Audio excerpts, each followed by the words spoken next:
এই যে বাবুরা, 25 নম্বর বাড়ির ঠিকানাটা কোথায়? 25 নম্বর রোমান্টিকদের বাসা। রোমান্টিক কিনা জানি না, 25 নম্বর। এই তো আমাদের পাশের বাসাটাই।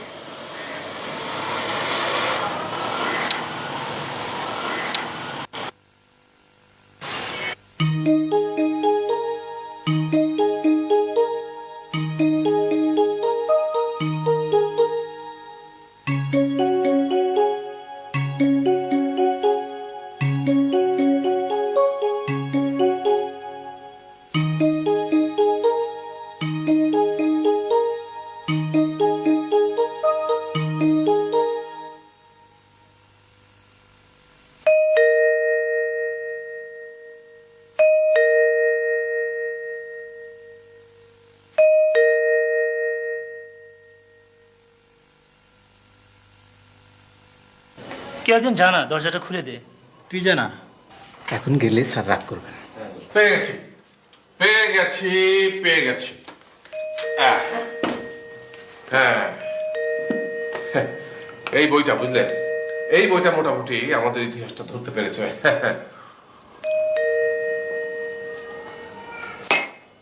শব্দটা কিসের বলতো? মনে হয় স্যার কলিং বেলের। Calling bell. হ্যাঁ,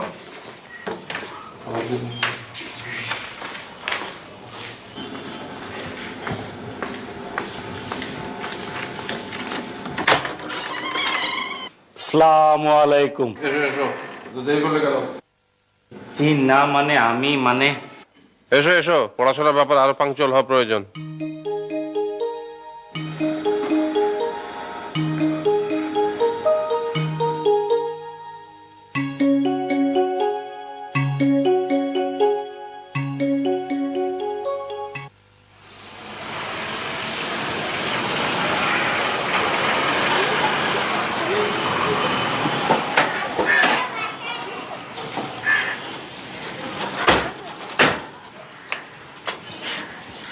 আমিন চাচা, 6টার সময় বাবার মিটিং আছে, মনে আছে তো?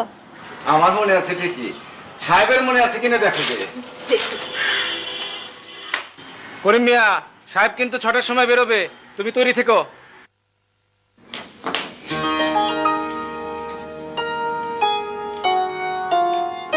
আপনি? আমি এসেছিলাম প্রফেসর মোস্তফা মল্লিকের কাছে। আমার বাবার নামও মোস্তফা মল্লিক। ওনারা দুজন খুব ভালো বন্ধু ছিলেন। ও আচ্ছা, তো দেখা হয়েছে বাবার সঙ্গে? জি, অনেকক্ষণ বেল বাজানোর পরে উনি এসে কি যেন বলে চলে গেলেন। তারপর কি? তারপর আমাকে বোধহয় ছাত্র ভেবে কিসব বলে যেন চলে গেলেন। বুঝেছি, আপনি চলুন আমার সঙ্গে। বাবা নিশ্চয়ই এখন স্টাডি রুমে আছেন। এই মা একটা চিঠি দিয়েছিল। চিঠিটা কাকে দেবেন? বাবাকে তো। চলুন। আমিন, রুমা ফিরেছে? জি ফিরেছে। দাঁড়ালেন যে? আপনার মার গলা শুনলাম তো। আগে কার সঙ্গে দেখা করবেন? আগে আপনার বাবা। চলুন। সোজা কথায়, ভিত ছাড়া যেমন বাড়ি হয় না, অতীত ছাড়া বর্তমান হয় না। জি স্যার। তোমরা যদি তোমাদের অতীতকে না জানো, তাহলে ভবিষ্যতে তোমরা কি করবে সেটা ঠিক করা সম্ভব নয়। জি স্যার। তোমরা যদি তোমাদের চিন্তাকে অতীতের মধ্যে বিস্তার না করো, তাহলে সেটা ভবিষ্যতেও বিস্তার করতে পারবে না। জি স্যার। এই দেখো, এই যে বইটা এখানে আছে, এর ভূমিকাতে এখানে লিখেছে, এই যে এখানে বাবা? বাবা? purpose of study in বাবা? the relation, the human relation in respect to past and future. বাবা? কি ব্যাপার, আমি কি তোমাদের সাথে কোনো রসিকতা করেছি? না স্যার, মানে না, তোমরা তো এমনি এমনি হাসনি, নিশ্চয়ই কোনো একটা কারণ ঘটছে। বাবা, আমি অনেকক্ষণ ধরে তোমাকে ডাকছি। হ্যাঁ? ও হ্যাঁ, আরে তাই তো বলি, হ্যাঁ, অতীতে কোনো একটা ঘটনা না ঘটলে ভবিষ্যতে তো কোনো একটা কিছু করতে পারে না। বাবা। হ্যাঁ, ইনি তোমার সঙ্গে দেখা করতে এসছেন। কেন, কি ব্যাপার? আরে কি ব্যাপার, এত দেরি কেন? এইভাবে তো পড়াশোনা হয় না। ও বাবা উনি তোমার ছাত্র নন। ও ও দেখুন, কিছু মনে করবেন না, মানে এই জি না, মানে চাচা উনি তোমার বন্ধুর ছেলে। বন্ধু, বন্ধুর ছেলে? হ্যাঁ, ওর বাবার নামও মুস্তফা মল্লিক। মুস্তফা, মুস্তফা মল্লিক, কোথায় যেন কোথায়, মোস্তফা মল্লিক, আরে সে তো একটা আস্ত বেল্লিক। সে কোথায় কোথায়, সে এসছে নাকি? চাচা বাবা 2 বছর হলো মারা গেছেন। ও মারা গেছে। ও মা আপনাকে একটা চিঠি দিয়েছিল।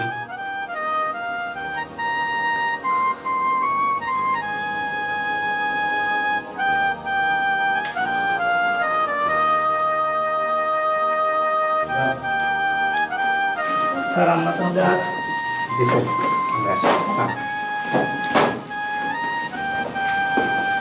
মোস্তফা কবে মারা গেল? 2 বছর হলো। হ্যাঁ, যোগাযোগ তো অতীতের, তারপরে মাঝখানে যোগাযোগ কেটে গেল, আবার তুমি এলে সেই যোগাযোগ স্থাপন করলে। মানুষের জীবনটাই এমনি, মানুষ অতীত থেকে বর্তমানে আসে, বর্তমান থেকে ভবিষ্যতে চলে যায়। আজ তুমি এলে মোস্তফার ভাবনা ধারণা নিয়ে আমার কাছে। বাবা চিঠিটা পড়ো।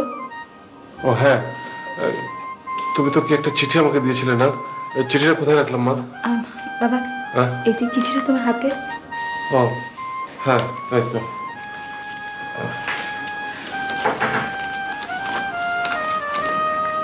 আপনি বাবার সঙ্গে কথা বলুন, মার সঙ্গে দেখা করবে নিশ্চয়ই।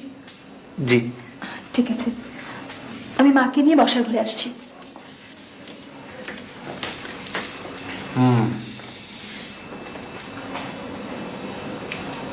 চাকরি করবে আর পড়বে। জি তোমার থাকার ব্যবস্থা তো আমার এখানে হতে পারে, কোনো অসুবিধা নেই, কিন্তু চাকরিটা পেতে অসুবিধা হবে। আর তুমি এক কাজ করো, আমার মেয়ে বুচিকে তুমি পড়াও। জি হ্যাঁ, তুমি বুচিকে পড়াও, আমি তোমার পড়ার খরচটা দেব। এমনি এমনি খরচ দিলে তো সেটা আবার দান করা হয়ে যায়। মোস্তফার ছেলেকে তো আমি দান করতে পারি না, সেটা মোস্তফার অপমান হয়। আমি সেই জন্য বললাম যে তুমি পড়ার খরচটা আর্ন করো।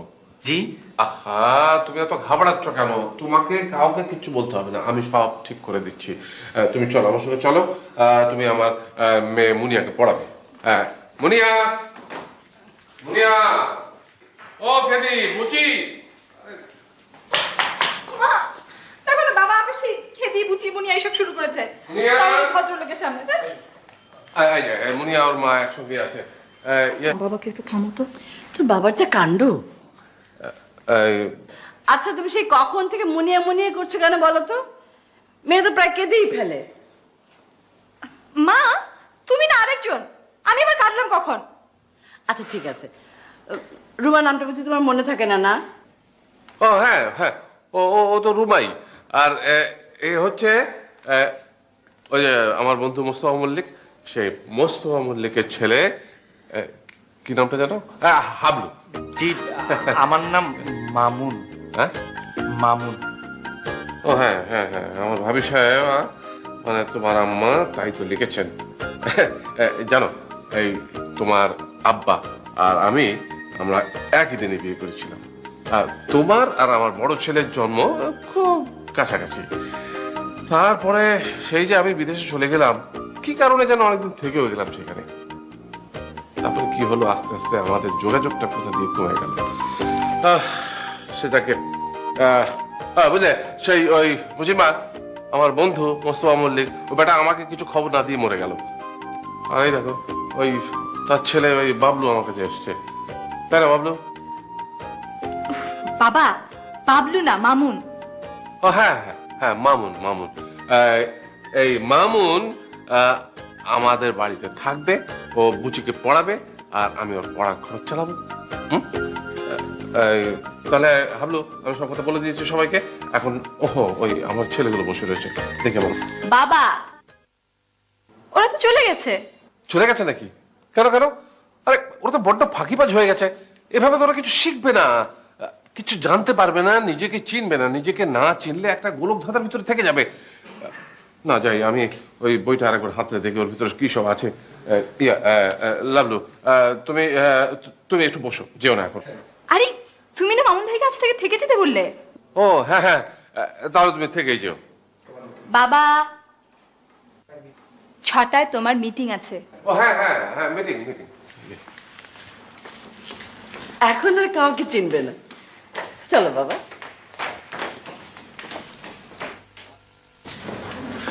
এসো বাবা, বসো বসো। এবার তুমি আমার সাথে কথা বলো। তোমার মা কেমন আছেন? জি ভালো আছেন। তুমি কি একাই না তোমার আর কোনো ভাই বোন? আমার ছোট 2 ভাই আছে, বোন নেই। তোমার মাকে নিয়ে এলে না কেন? কেমন আছেন উনি? কতকাল দেখা নেই। খুব রসিক ছিলেন, এখনো তেমনি আছেন তো? তা আছেন, মা এখনো হাসেন। বাবা তো খুব আমোদের লোক ছিলেন। বাবা মারা যাওয়ার সময় আমাদের সবার খুব কষ্ট হয়েছিল। মা কখনো মুখ কালো করে থাকেননি, এখনো হাসেন। হেসে বলেন, তোদের দেখার যখন কেউ নেই, আল্লাহ আছেন, তিনি দেখবেন। তোমার মা ঠিকই বলেছেন। আল্লাহর ইচ্ছেতে তো তুমি এখানে এলে, আর পড়ার ব্যবস্থাও হয়ে গেল। তো কোন সাবজেক্ট পড়বে কিছু ঠিক করেছো? ইংরেজিতে MA করব ভাবছি। খুব ভালো করেছো। রুমাও তাই পড়তে চাচ্ছে। ওকে পড়াতে তোমার সুবিধা হবে তাহলে। আপনি নিশ্চয়ই খুব টায়ার্ড। না না, কই না হয়ে পারি না। একে তো জার্নি, তারপর বাবার ওই সব নানা রকম নামকরণের সাথে আন্ডারস্ট্যান্ডিং। তোমার চাচার মনে যখন যে নাম ওঠে তাই বলেই ডাকেন। তুমি কিছু মনে করো না বাবা। না না, সবগুলোই আদরের নাম। কি যে বলেন না আপনি, বুচি বুচি একটা আদরের নাম হলো। তাছাড়া আমি কি বুচি? দেখুন তো তাকিয়ে, কই দেখুন। কেন জ্বালাচ্ছিস সুমা? তার চেয়ে বরং ওর জন্য একটা রুম টুমের ব্যবস্থা দেখ। ওহো, ভুল হয়ে গেছে। আচ্ছা কই, আপনার সাথে তো মালপত্র কিছু দেখলাম না। এসে একটা হোটেলে উঠে তারপর বাসা খুঁজতে বেরিয়েছিলাম তো। ও তাহলে আপনি যান, এক্ষুনি ওগুলো নিয়ে আসুন। বেশ। আচ্ছা না থাক। আচ্ছা জি।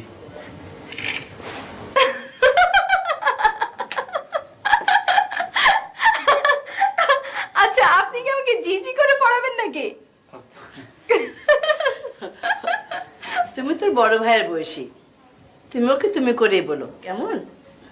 আপনি বোধহয় ভাইয়ার চেয়ে একটু বড়ই হবেন। আমি আপনার রুম ঠিক করে দিচ্ছি, খেয়ে দিয়ে রেস্ট নিয়ে তারপর জিনিসপত্র আনবেন।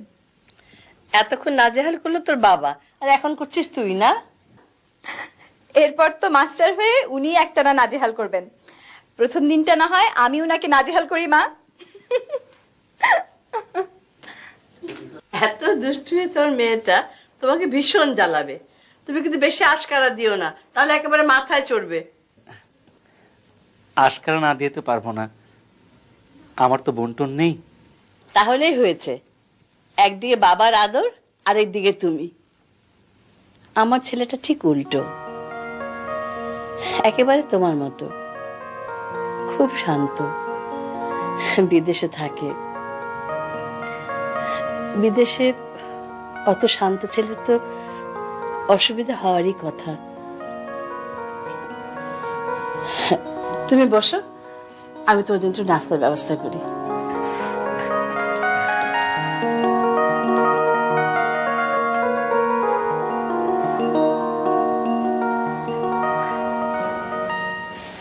মামুনের কথা বলছিলাম, আমাদের এখন বয়স হয়েছে, আপদে বিপদে কাজে লাগবে।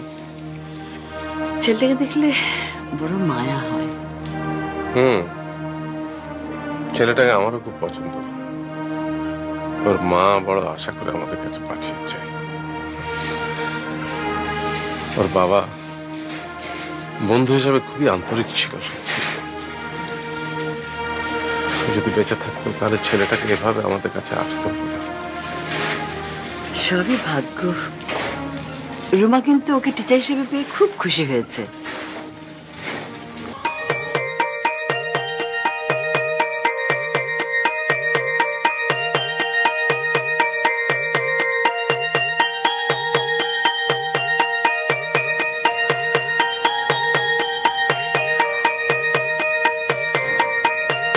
সেদিন তো আমাকে দেখলেন না, আর এখন আমার ছবি দেখছেন। আচ্ছা বলুন তো, আমি কি দেখতে বুঝি? আমার কি নাকটা বোচা? না না জি, আপনি মানে তুমি তুমি তুমি না, তুমি বোঝা হবে কেন? আচ্ছা বুচি হলে কি আমি দেখতে খারাপ হতাম? তুমি তো বুঝি না। ওইসব চলবে না, বলতে হবে বুচি হলে আমি দেখতে কেমন হতাম। কি হতে সেটা ভেবে লাভ কি? কি আছো সেটাও ভাবতে হয় না, সেটা তো চোখের সামনে। আচ্ছা এরকম কথার পর কিন্তু ওদিক থেকেও আপনি চলে না, এদিক থেকেও আপনি চলে না। আমি যদি আপনাকে তুমি বলি আপত্তি আছে? না না, আপত্তি থাকবে কেন? যদিও তুমি আমার টিচার, কিন্তু টিচার তো বন্ধু হতেই পারে, তাই না? হঠাৎ আমাকে না মানে আমার মতো মানে তোমার বড় ভাইয়ের চেয়ে বড় একজনকে বন্ধু ভাবতে হঠাৎ ইচ্ছে হলো কেন? আমার কোনো বন্ধু নেই বলে? তোমার বন্ধু নেই এ হতেই পারে না। কেন হতে পারে না? আপনার তোমার মতো মেয়ের বন্ধু হওয়ার জন্য কত লোকের অভাব আছে। বন্ধু হতে চায় এমন লোকের অভাব নেই, কিন্তু বন্ধু হবার যোগ্যতা থাকতে হবে তো। আমার সে যোগ্যতা আছে বুঝলে কি করে? কেন? তোমার চোখ দেখে, আর তোতলিয়ে কথা বললেও কথা বলার ধরন দেখে। রুমা, এত তাড়াতাড়ি কোনো বিষয়ে সিদ্ধান্ত নেওয়া উচিত নয়। জানি না, উচিত না হলেও আমার প্রয়োজন। মানে মানে আমার একজন বন্ধু প্রয়োজন, যাকে সব কথা বলা যায়, বিশ্বাস করা যায়। না মানে মানে আমি কি এতটাই বিশ্বাসী? অবিশ্বাসী হবার মতো চোখ তো তোমার দেখি না। রুমা, 2 বছর হলো আমার বাবা নেই। অসচ্ছলতা আমাকে অনেক কিছু শিখিয়েছে, অনেক বাস্তবতাকে জানিয়েছে। বিশ্বাসের ভিত্তিতেই অবিশ্বাসের জন্ম হয়। বিশ্বাস না করলে অবিশ্বাসী হবার প্রশ্নে ওঠে না। আমাকে এসবের বাইরে রাখলে আমি তোমার কাছে অনেক সহজ হতে পারবো। কিন্তু আমার যে কাউকে সব কথা বলতে ইচ্ছে করে। কি কথা? ওর কথা। মামুন চলো তোমার ঘরে গিয়ে বসি। মানে আমি চাচা, তুমি খাবারের ট্রেটা না মামুন ভাই রুমে নিয়ে এসো। হ্যাঁ আচ্ছা চলো।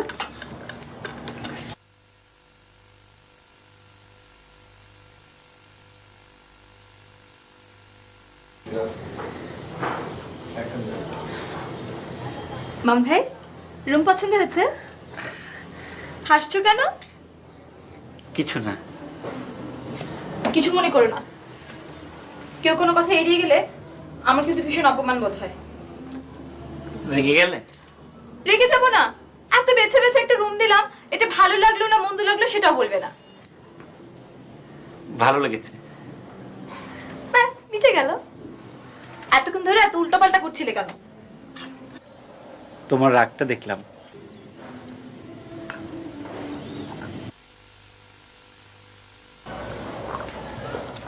যাকে পড়াবো তার আগের ধরনটা জেনে রাখা ভালো।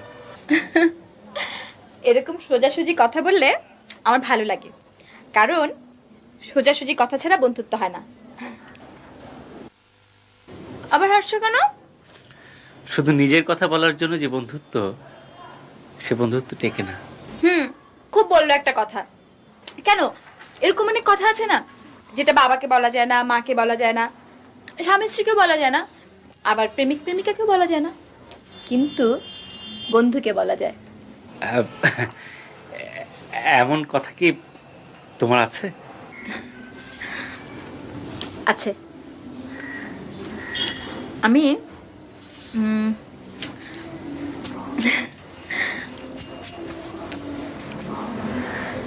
আমি একজনকে ভালোবাসি। আমার প্রতি মুহূর্তে মনে হয় তাকে ছাড়া আমি বাঁচব না। বিশ্বাস হচ্ছে না আমার কথাগুলো?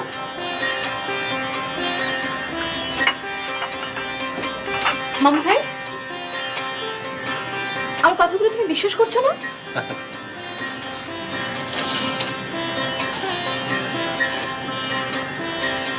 কি কি কারণে বিশ্বাস হলো না আমাকে বলো। আচ্ছা, তুমি কি আমার কথাগুলো এই বয়সের একটা স্বাভাবিক ঘটনা হিসেবে দেখছো? ধরো যদি ওকে আমি না পাই। না পাওয়ার কোনো প্রশ্নই ওঠে না। কেন? কারণ তোমাকে বিয়ে করতে চাইবে না এমন বোকা ছেলে নিশ্চয়ই সে নয়। কি কি কারণে আমাকে বিয়ে করতে চাইবেই, সে কারণগুলো তুমি বলো।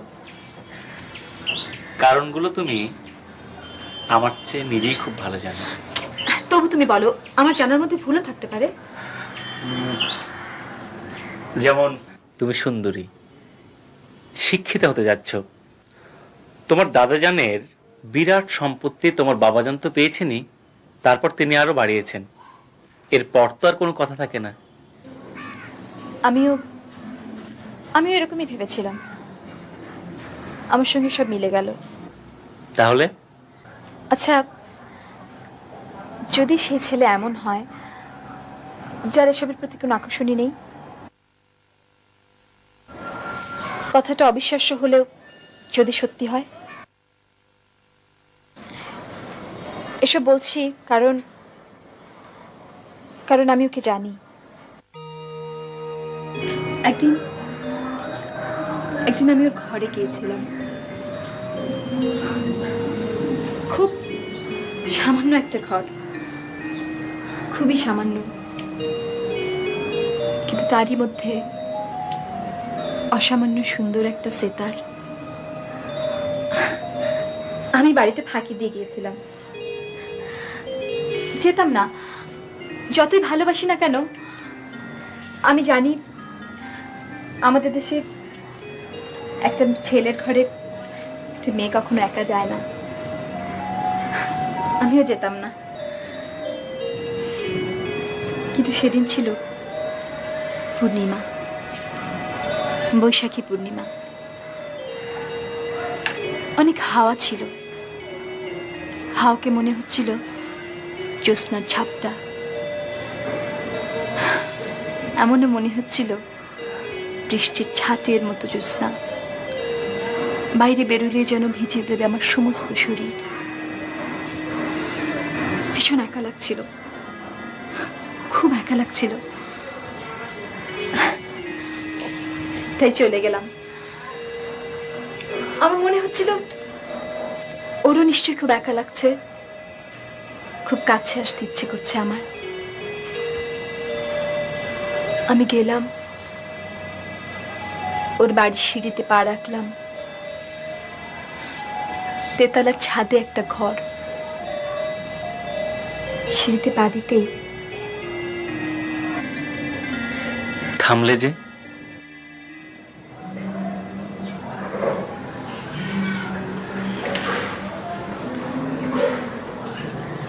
ওর ঘরের সামনে খোলা ছাদে জ্যোৎস্না যেন কাঁদে।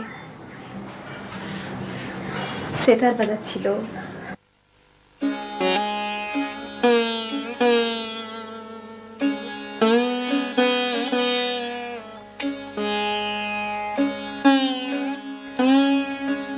ওর সুরের ছোঁয়ায় জ্যোৎস্না যেন মনে মনে কাঁদছিল। আমি ওর ঘরে গেলাম, ও টেরও পেল না।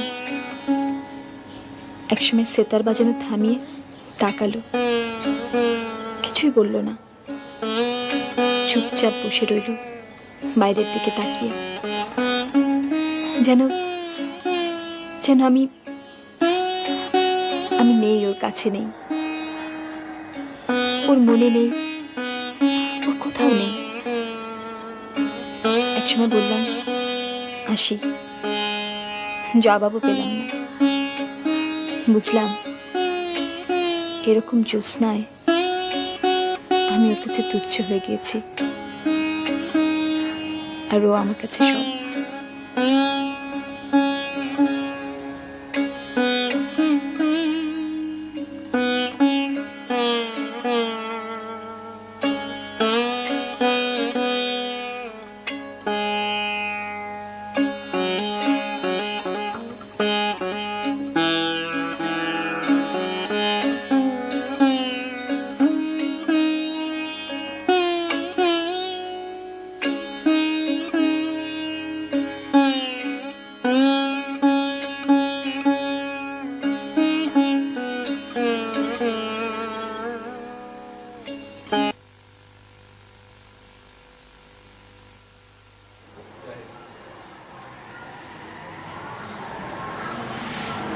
রুমা, যখন তোমার এই কষ্টের কথা কাউকে শোনাবার প্রয়োজন হয় আমাকে শুনিও, আমি শুনবো। একটু সত্যি কথা বলবে? বলবো। আমাকে দেখলে কি তোমার লোভ হয়?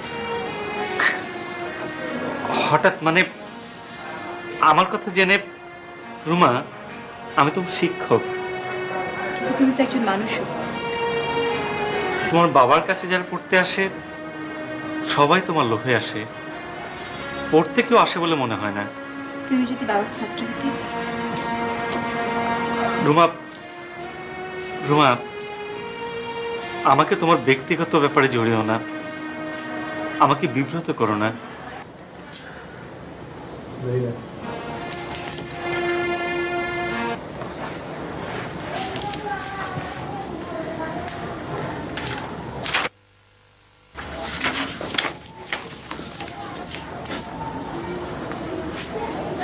দিল উপলক্ষ? এমনি কিছু বললো? বললো আমাকে খুব ভালোবাসে। যাক, আজ তাহলে পড়াশোনা হবে। অন্যদিন পড়ি না? পড়ো, পড়া হয় না, আজ পড়াশোনা হবে। পড়াশোনা না করলেই বা কি ক্ষতি? কথায় কথায় ওর কাছেও কি এমনি রেগে যাও? আমি রেগে গেলে বুঝি তোমার ভালো লাগে না? না লাগে না, মায়া লাগে। কেন মায়া লাগে? কেন? রাগ ততক্ষণ ভালো যতক্ষণ তাকে মর্ম বোঝে, সে রাগকে কেউ আশ্রয় দেয়। তুমি কি আমার রাগের মর্ম বোঝো?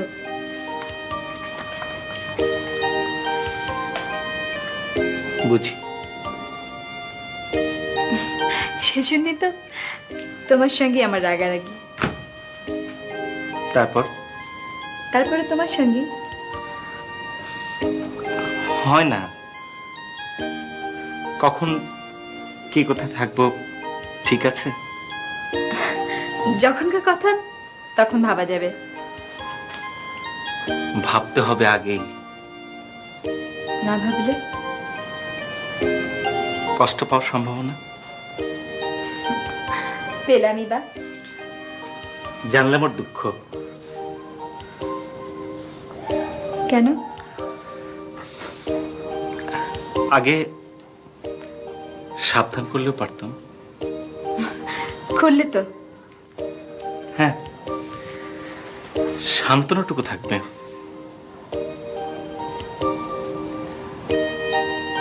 একটা কথা জানতে খুব ইচ্ছে করছে। বলো।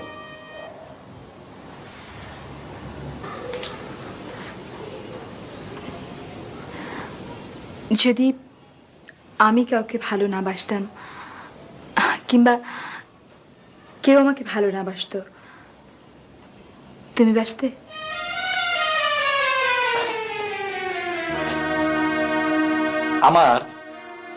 আমার ভীষণ রাগ হচ্ছে। আমি অনেক কষ্ট করে জীবন গড়ে তুলছি। যার সাহায্যে জীবন গড়ে তুলছি তার কল্পনা এবং আশায় আমি কেন আঘাত করতে চাইব?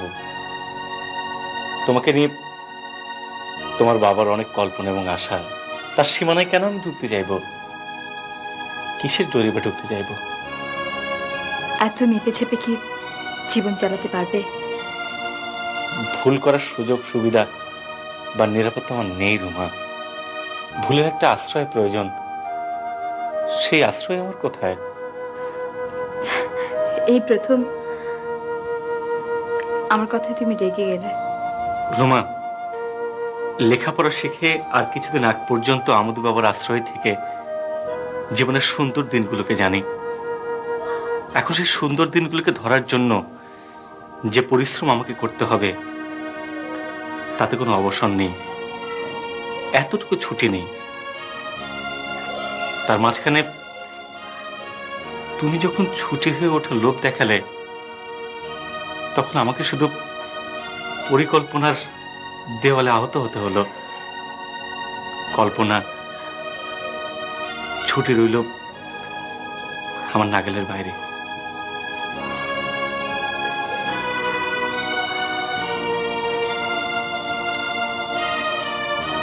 পড়বে না?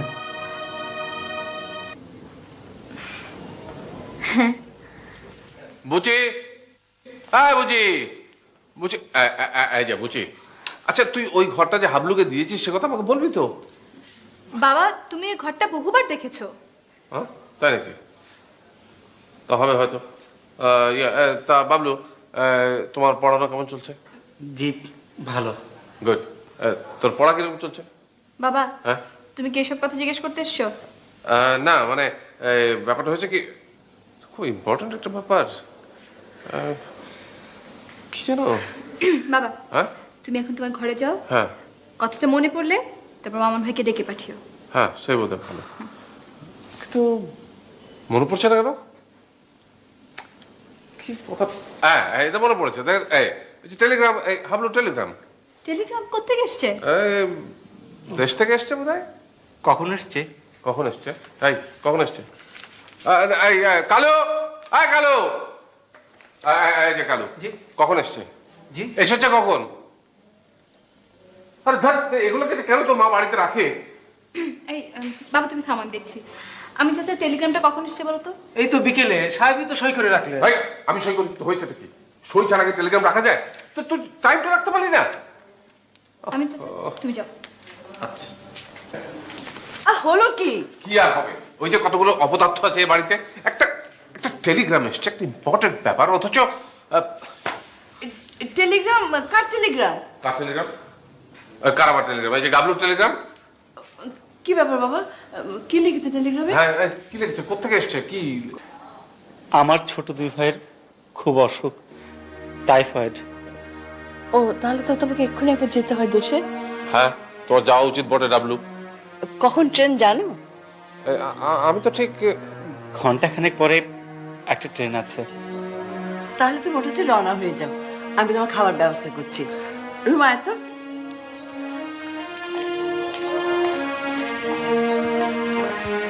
বাবুল, টাইফয়েড বলছিলে না? জি। টাইফয়েড হলে তো অনেক টাকা খরচ হচ্ছে, তাই না? জি। আচ্ছা, কত টাকা খরচ হতে পারে বলে তুমি আন্দাজ করো? দুজনের একসঙ্গে তো 1000-5 তো লাগবেই। তা তো লাগবে, বেশ টাকা। হ্যাঁ,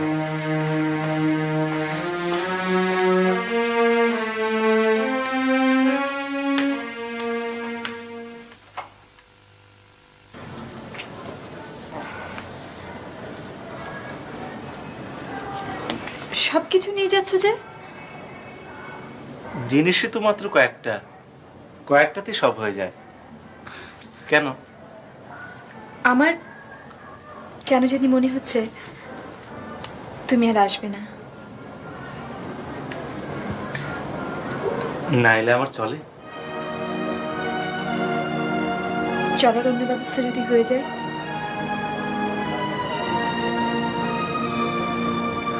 আজ একটু আগে বললাম না, পরিকল্পনার দেওয়াল আমার চারপাশে, কল্পনা থাকে তার বাইরে।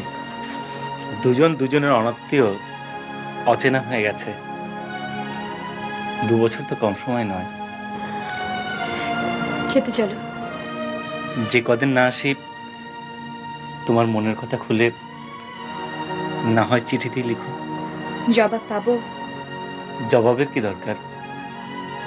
যে কমাস এখানে আছি বলেছ বলার জন্য, জবাবের জন্য তো বলনি। মাঝে মাঝে কথা এগিয়ে নেবার জন্য 2-1টা কথা বলেছি, ঠিক সেরকম জবাব অবশ্যই পাবে। এটুকু দয়া করলেই চলবে। রুমা, বলো।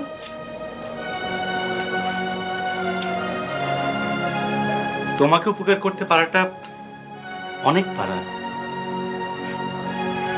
থাক, ফাঁকি নিয়ে অহংকার ভালো না। টিচারকে উপদেশ দিতে পারাটা অনেক কিছু পারা। চলো খেতে চলো। বাবলু। জি। মামা তাড়াতাড়ি এসো। হ্যাঁ হ্যাঁ বাবলু, কি জানো? ও হ্যাঁ, এটা রাখো, এতে 5,000 টাকা আছে। না মানে চাচা, ইয়ে দেখো, আমি কিন্তু অনেক কিছু ভুলে যাই, কিন্তু এটা ভুলিনি। একবার রুমার টাইফয়েড হয়েছিল, আমি কিন্তু কিছুই ভুলিনি। না বাবা।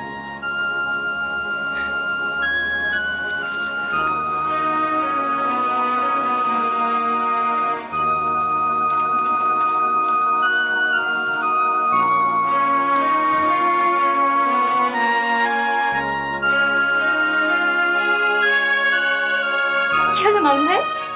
এসো। চলো। তুমি কিন্তু কিছু বললে না, কি পড়বো টড়বো? ও মানে ক্লাসে যেগুলো পড়াবে সেগুলো অন্তত একবার করে পড়বে, যেগুলো না বুঝবে সেগুলো মার্ক করে রাখবে। আমি এসে সব পড়াবো। চলো।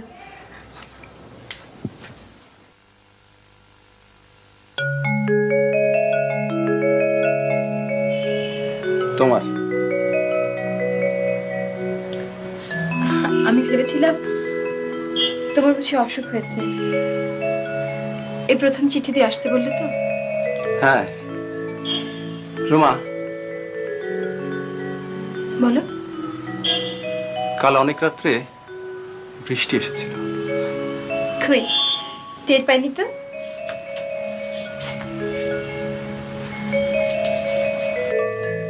অথচ একদিকে 4টা ঢাকা পড়েনি,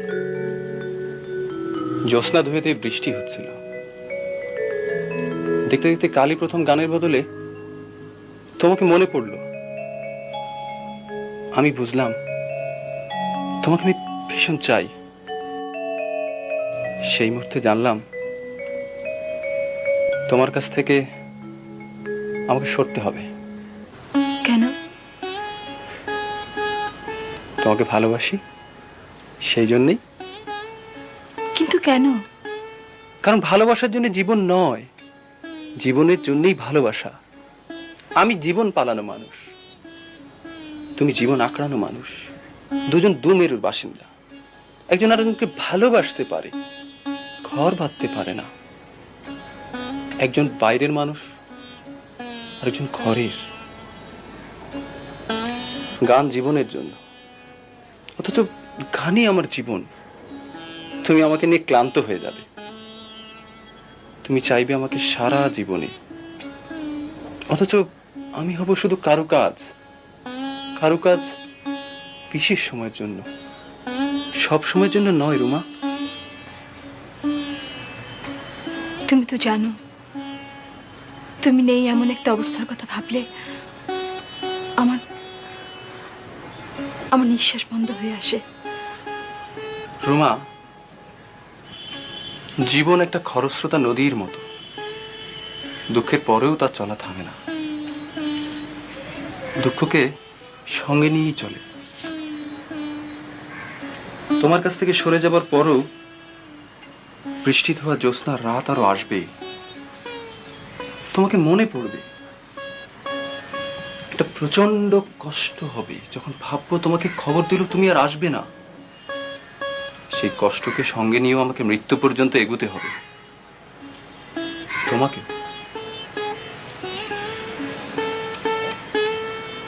তুমি তুমি আমাকে এভাবে ফিরিয়ে দেবে? না রোমা, না। আমি আমি আমাকে ফিরিয়ে নেব। তোমাকে আমার ঘরে নিয়ে আসার পর একদিন যখন বুঝবে এ মানুষটা জীবনের মানুষ নয়, জীবনের মাঝে জীবন বিভাগী, তখন তুমি কষ্ট পাবে। তোমার সেই কষ্ট আমার অসহ্য হবে রুমা। সেদিন আমার কোনো সান্ত্বনা থাকবে না। আমি কোনোদিন তোমার চোখেও পড়বো না রুমা।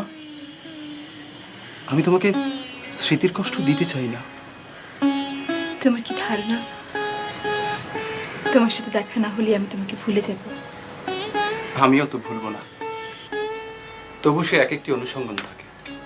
কানের এক একটি কথা আচমকা যেমন বেদনা তৈরি করে, সেতারের তার আচমকা যেমন মুখের কোথায় যেন জ্যোৎস্না তৈরি করে, কখনো বা আলো মাখা মেঘ তৈরি করে।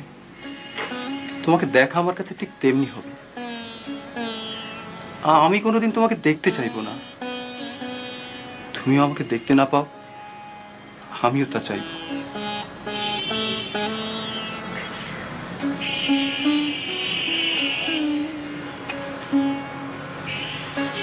রুমা,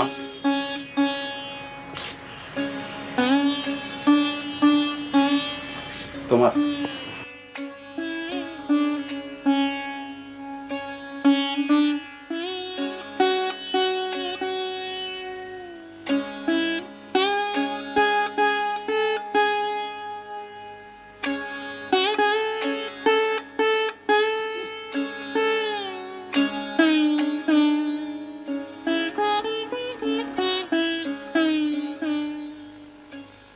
কাল রাতে যখন তুই আমাকে সব কথা খুলে বললি,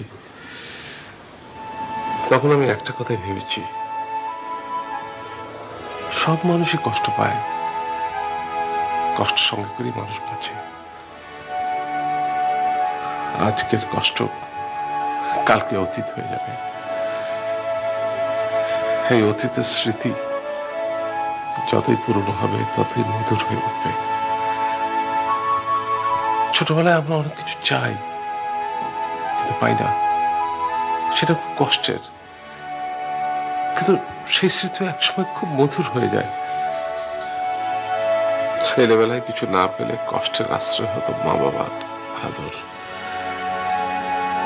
আর এখনকার কষ্টের আদর আশ্রয় প্রয়োজন। ভাবলো তোর কষ্টের আশ্রয় হতে পারত, হঠাৎ করে আমি একটা চাকরি পেয়ে গেলাম, ওকে দিয়েও দিলাম। এক সপ্তাহ নোটিশ এসে চাকরি নিয়ে বিদেশ চলে গেছে।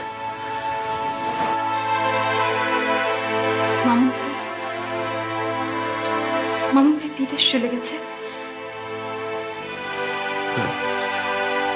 সেই মামুনকে এখন তোর বড্ড প্রয়োজন ছিল রে মা।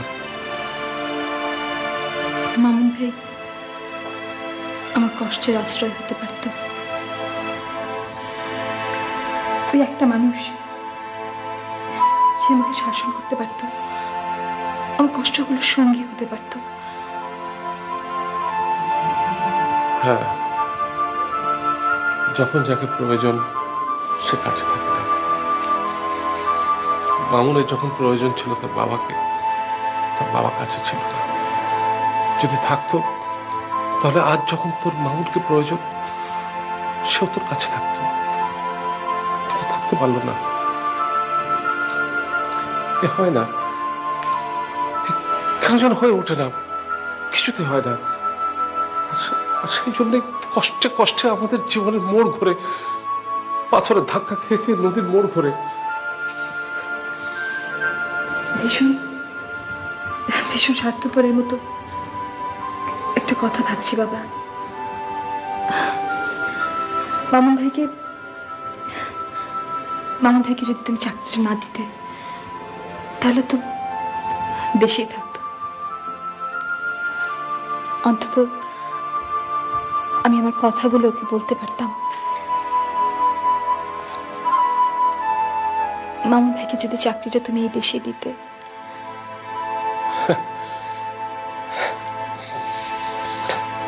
তাহলে তো পৃথিবীর সব নদী সোজা সরল রেখায় সমুদ্রে গিয়ে পড়তো। মা, তাহলে তো পৃথিবীর সব দেশের ইতিহাস এক হয়ে যেত, ইতিহাসের বই চটি বই হয়ে যেত, সব নদী একরকম হয়ে যেত। মা,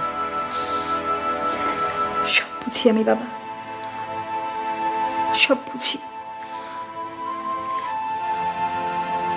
কিন্তু মনটাকে তো বোঝাতে পারি না।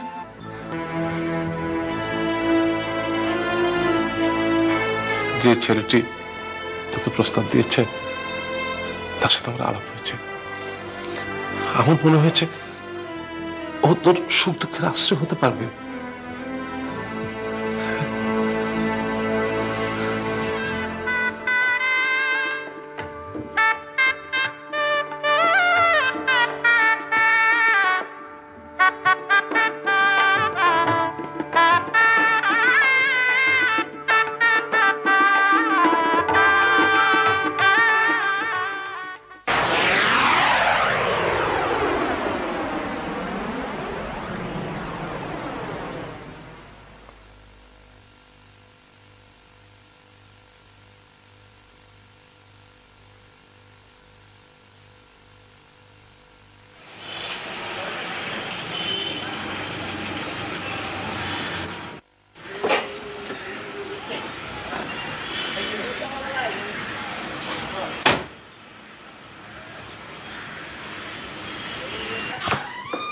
আসেন আসেন বাবা। তারপর আমি চাচা, তোমরা সব ভালো? আমরা ভালোই আছি, তবে তবে কি, চাচা চাচি রুমা ওরা কই? সাহেব বেগম সাহেব ডাক্তারের পরামর্শে হাওয়া বদলাতে কক্সবাজার গেছে, আর রুমামা বাসায় আছে।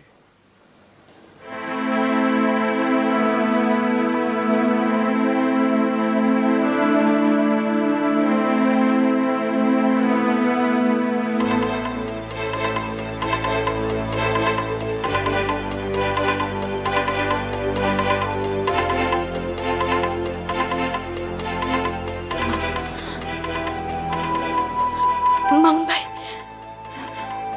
তুমি কবে এসছো? মানে দেশে এসেছো কবে? কোথায় উঠেছো? কেমন আছো? দাঁড়াও দাঁড়াও, এতগুলো প্রশ্ন একসঙ্গে করলে উত্তর দেবো কিভাবে? শেষটা থেকে শুরু করি। খুব ভালো আছি।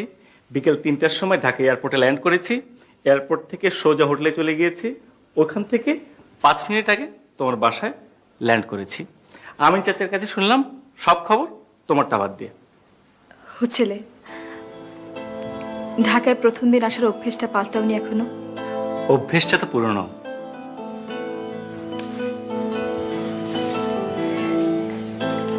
অনেকদিন পর এলে, দেশে এলে প্রায় 5 বছর পর। তুমি কিন্তু আগের মতোই আছো, শুধু চশমাটা নিয়েছো। কথাটা বিশ্বাস করলাম না। আমারও তাই মনে হচ্ছে। বাহ, চমৎকার খাবার। অনেকদিন পর দেশি খাবার খেলাম। ভালো লেগেছে তোমার? আরেকটা নাও না। এবার বলো, তোমার বিবাহিত জীবন কেমন কাটছে? চাচা চিঠিতে জানিয়েছিলেন বেশ ধুমধাম করে তোমার বিয়ে হলো। তা তোমার প্রতিদ্বন্দ্বী কোথায়? আরিফ সাহেব। একবার ভেবেছিলাম তোমাকে একটা বিশাল পত্র দেব, পরে অবশ্য হয়ে ওঠেনি। হয়ে ওঠেনি বলে কিছু নেই, বলো ইচ্ছে হয়নি। ভাবলাম ভাবলাম তুমি তোমার জীবন পেয়ে গেছো। পেয়েছি বই কি, বাবা বুঝি পরিষ্কার করে কিছু লেখেনি? মানে?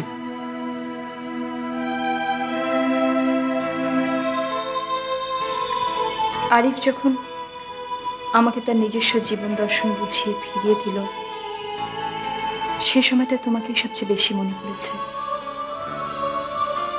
তখন তুমি দেশের বাইরে ছিলে।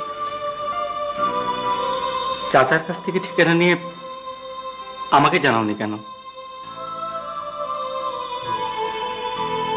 তোমাকে সব কথা জানিয়ে লিখেছিলাম, কিন্তু চিঠিটা ছাড়া হয়নি। বাবা একদিন মাথায় হাত রেখে সান্ত্বনা দিয়ে বললেন, যে ছেলেটি আমাকে বিয়ের প্রস্তাব দিয়েছে সে আমার সুখ দুঃখের আশ্রয় হতে পারবে। বাবার কথার মধ্যে এত আত্মবিশ্বাস ছিল, আমি বিয়েতে রাজি হলাম। তারপর আমাদের বিয়ে হলো। সে কোথায়? নেই। নেই মানে? নেই। ও খুলে বলো তো। বাবা আসলে লোকটিকে চিনতে ভুল করেছিলেন। সে আমাকে বিয়ে করেছিল আমার বাবার সম্পত্তির লোকে। আমি আস্তে আস্তে সব জানতে পারি। তারপর?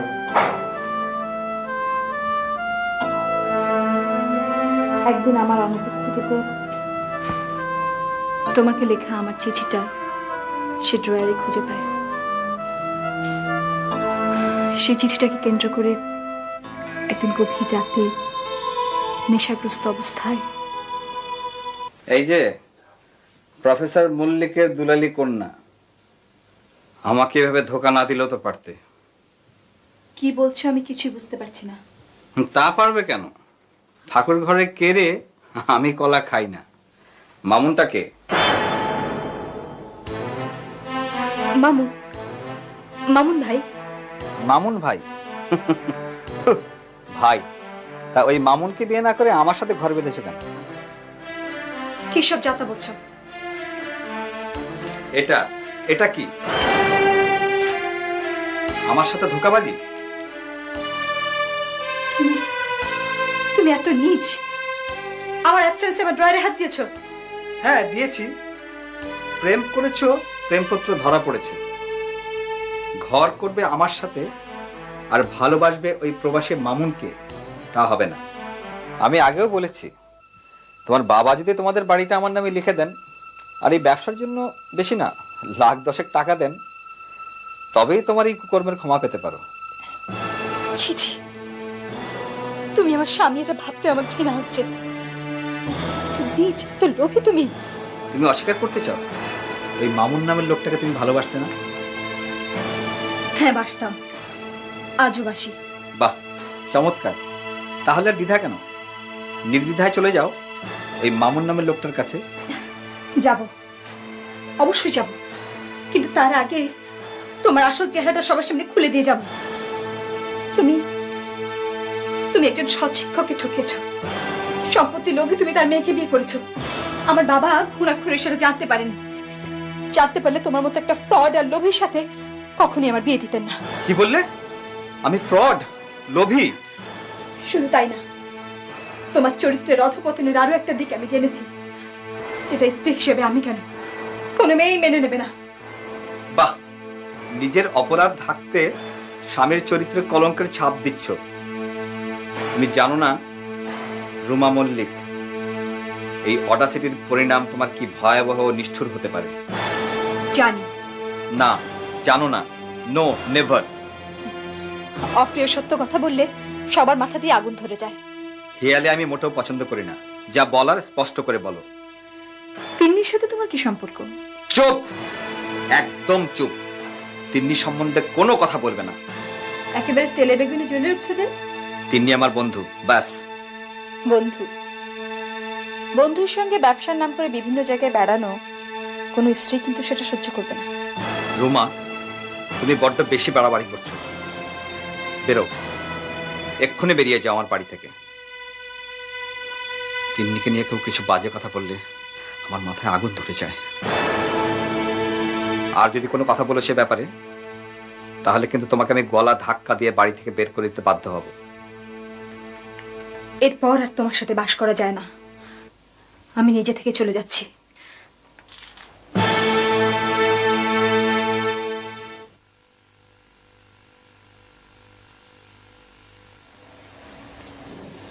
এরপর আমি বাবা মার কাছে চলে আসি। কিছুদিন পর জানতে পারি কবির তার সে বান্ধবী তিন্নিকে বিয়ে করেছে। খবরটা শুনে মা যতটা উতলা হলেন, বাবা ঠিক ততটাই শান্ত। শুধু বললেন, মা, ঝর্ণা যেমন নদী হয়ে সমস্ত চড়াই উচ্চাই পেরিয়ে সাগরের সন্ধান পায়, আমার বিশ্বাস একদিন তুইও পাবি সেই সাগরের ঠিকানা। এত বাজে? তুমি বিদ্রোহ করলে না? বিদ্রোহ? কিসের জন্য? কার বিরুদ্ধে? ওই লোকটির বিরুদ্ধে, তোমার নিজের জন্য। কোনো লাভ হতো না। আমাকে জানোনি কেন? ওই যে তুমি যা বললে, হয়ে ওঠেনি। মোটেও মনে পড়েনি আমাকে? একবারও না? অনেকবার মামুন ভাই, অনেকবার। শুধু তোমাকে মনে পড়েছে। তাহলে অনেকবার ভেবেছি তোমাকে জানাবো, পরক্ষণে আমার মনে হচ্ছে কি বলার আছে আমার। অন্তত এইটুকু জানাতে পারতে, শিগগিরই চলে এসো মামুন ভাই। কি লাভ হতো তাতে বলো? তুমি চলে আসতে ঠিকই, কিন্তু তোমার খুব কষ্ট হতো। আর কিছু করতে পারতে কি? পারতাম, হয়তো পারতাম। একবার পরখ করলে না। হয়তো কথাটার কোনো অর্থ নেই মামুন ভাই, হয়তো কোনো অন্ত নেই জীবনে। তবু তো ঘটনাগুলো ঘটে না, কেমন অজান্তে পাশ কাটিয়ে চলে যায়। এই ধরো না, তোমার সঙ্গে আমার সম্পর্কটা অন্যরকম তো হতে পারতো, পারতো না?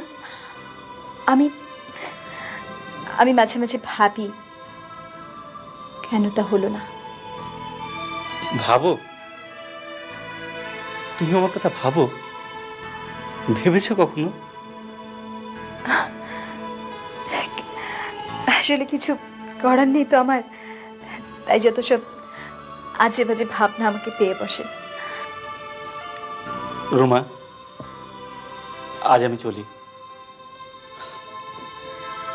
আজ ট্রেনেই আমি গ্রামের বাড়িতে চলে যাব। মা আমাকে দেখার জন্য ব্যাকুল হয়ে আছেন। কেমন আছে তোমার মা? মাসখানেক আগে একটা চিঠি পেয়েছিলাম। ভালো আছে। আর আটকাবো না তোমাকে। রুমা, রুমা, আমি বোধহয় তোমার মন খারাপ করে দিয়ে গেলাম। ও কিছু না, ঠিক হয়ে যাবে। আচ্ছা, তুমি কতদিন আছো দেশে? দেখি। বাবা মা সামনের সপ্তাহে কক্সবাজার থেকে চলে আসবেন। আমার জন্য না হলে তাদের সঙ্গে দেখা করার জন্য একবার এসো। এভাবে বলছো কেন?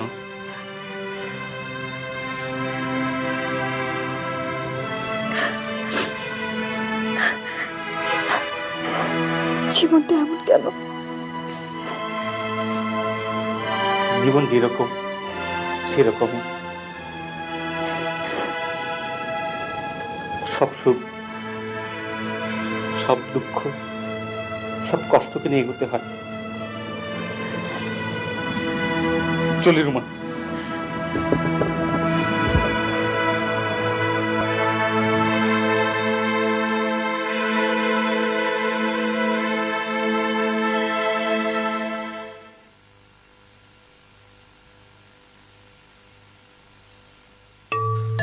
রোমা, আজ শুধু তোমার কথাই শোনা হলো, কিন্তু আমারও কিছু বলার আছে।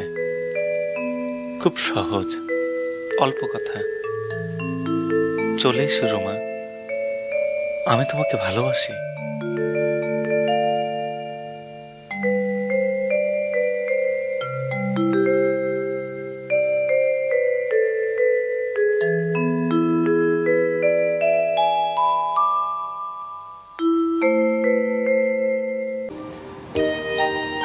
একটা কথা জানতে খুব ইচ্ছে করছে। বলো।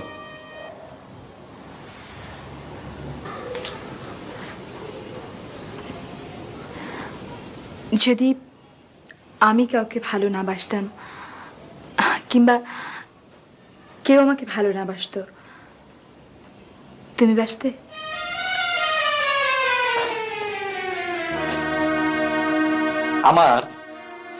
আমার ভীষণ রাগ হচ্ছে।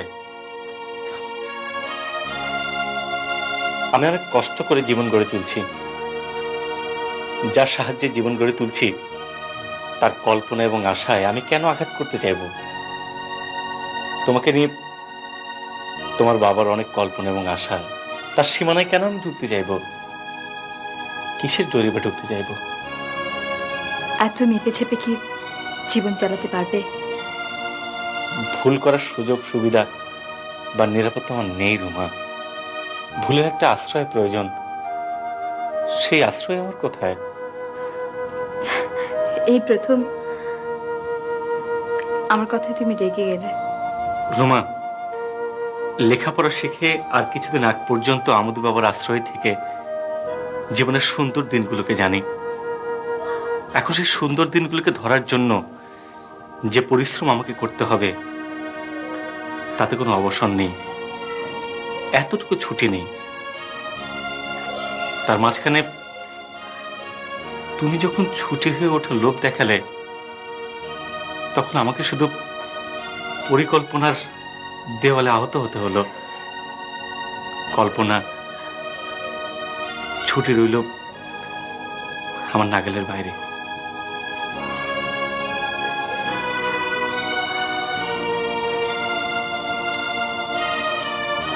পড়বে না?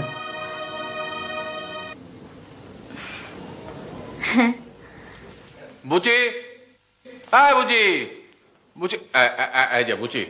আচ্ছা, তুই ওই ঘরটা যে হাবলুকে দিয়েছিস সে কথা আমাকে বলবি তো? বাবা, তুমি এই ঘরটা বহুবার দেখেছো। হ্যাঁ, তাই নাকি? তা হবে হয়তো।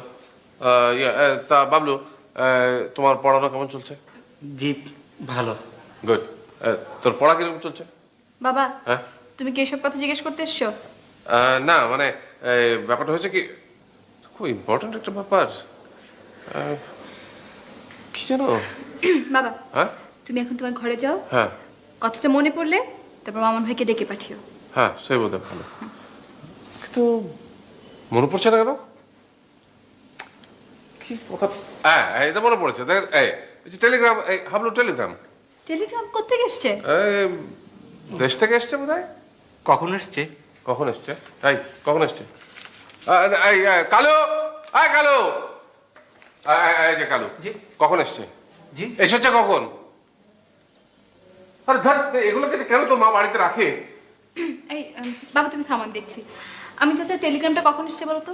এই তো বিকেলে সাহেবই তো সই করে রাখলে। ভাই, আমি সই করি, হয়েছে কি? সই ছাড়া আগে টেলিগ্রাম রাখা যায়? তো তুই টাইমটা রাখতে পারলি না? আমি চাচা, তুমি যাও। আচ্ছা, হলো কি? কি আর হবে? ওই যে কতগুলো অপদার্থ আছে এই বাড়িতে, একটা একটা টেলিগ্রাম এসছে, একটা ইম্পর্টেন্ট ব্যাপার, অথচ টেলিগ্রাম? কার টেলিগ্রাম? কার টেলিগ্রাম? কারাবার টেলিগ্রাম, এই যে গাবলুর টেলিগ্রাম। কি ব্যাপার বাবা? কি লিখেছে টেলিগ্রামে? হ্যাঁ, কি লিখেছে? কোত্থেকে এসছে? কি? আমার ছোট দুই ভাইয়ের খুব অসুখ, টাইফয়েড। ও, তাহলে তো তোমাকে এক্ষুনি একবার যেতে হয় দেশে। হ্যাঁ, তোমার যাওয়া উচিত বটে ডাবলু। কখন ট্রেন জানো? আমি তো ঠিক ঘন্টাখানেক পরে একটা ট্রেন আছে। তাহলে তুমি ওটাতে রওনা হয়ে যাও, আমি তোমার খাবার ব্যবস্থা করছি। রুমা, এত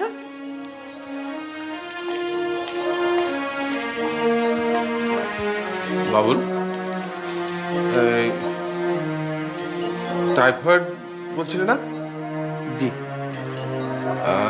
টাইফয়েড হলে তো অনেক টাকা খরচ হচ্ছে, তাই না? জি। আচ্ছা, কত টাকা খরচ হতে পারে বলে তুমি আন্দাজ করো? দুজনের একসঙ্গে তো 1000-5 তো লাগবেই।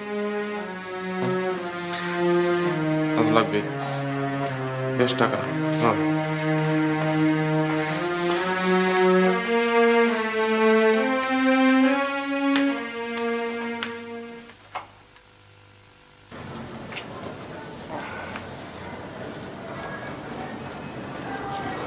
সবকিছু নিয়ে যাচ্ছ যে? জিনিসই তো মাত্র কয়েকটা, কয়েকটাতে সব হয়ে যায়। কেন? আমার কেন জানি মনে হচ্ছে তুমি আর আসবে না। না এলে আমার চলে? চলার অন্য ব্যবস্থা যদি হয়ে যায়?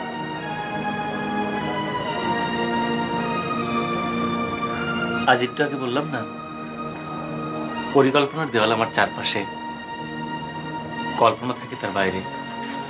দুজন দুজনের অনাত্মীয় অচেনা হয়ে গেছে। 2 বছর তো কম সময় নয়। খেতে চলো। যে কদিন না আসি তোমার মনের কথা খুলে না হয় চিঠি দিয়ে লিখো। জবাব পাবো? জবাবের কি দরকার? যে কমাস এখানে আছি বলেছ বলার জন্য, জবাবের জন্য তো বলনি। মাঝে মাঝে কথা এগিয়ে নেবার জন্য 2-1টা কথা বলেছি, ঠিক সেরকম জবাব অবশ্যই পাবে। এটুকু দয়া করলেই চলবে। রুমা, বলো।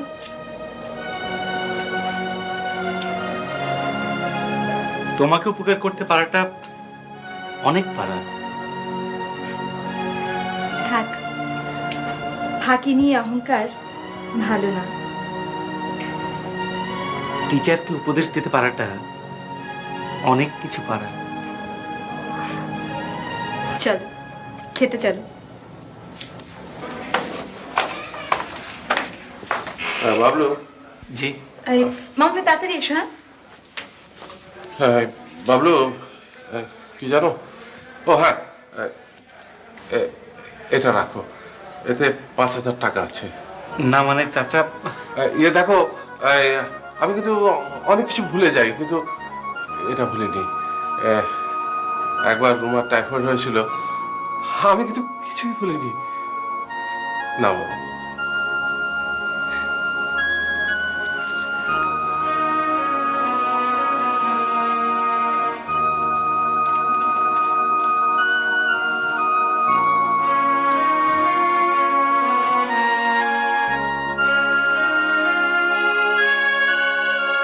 কি হলো মামুন ভাই?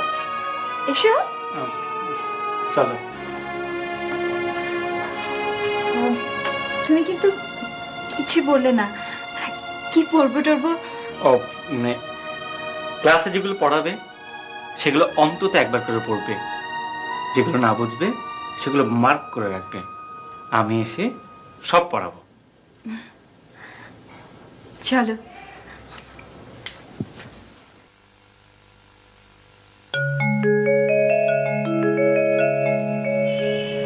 তোমার আমি ভেবেছিলাম তোমার বুঝি অসুখ হয়েছে, এই প্রথম চিঠি দিয়ে আসতে বললে তো। হ্যাঁ রুমা, বলো। কাল অনেক রাত্রে বৃষ্টি এসেছিল। কই টের পাইনি তো।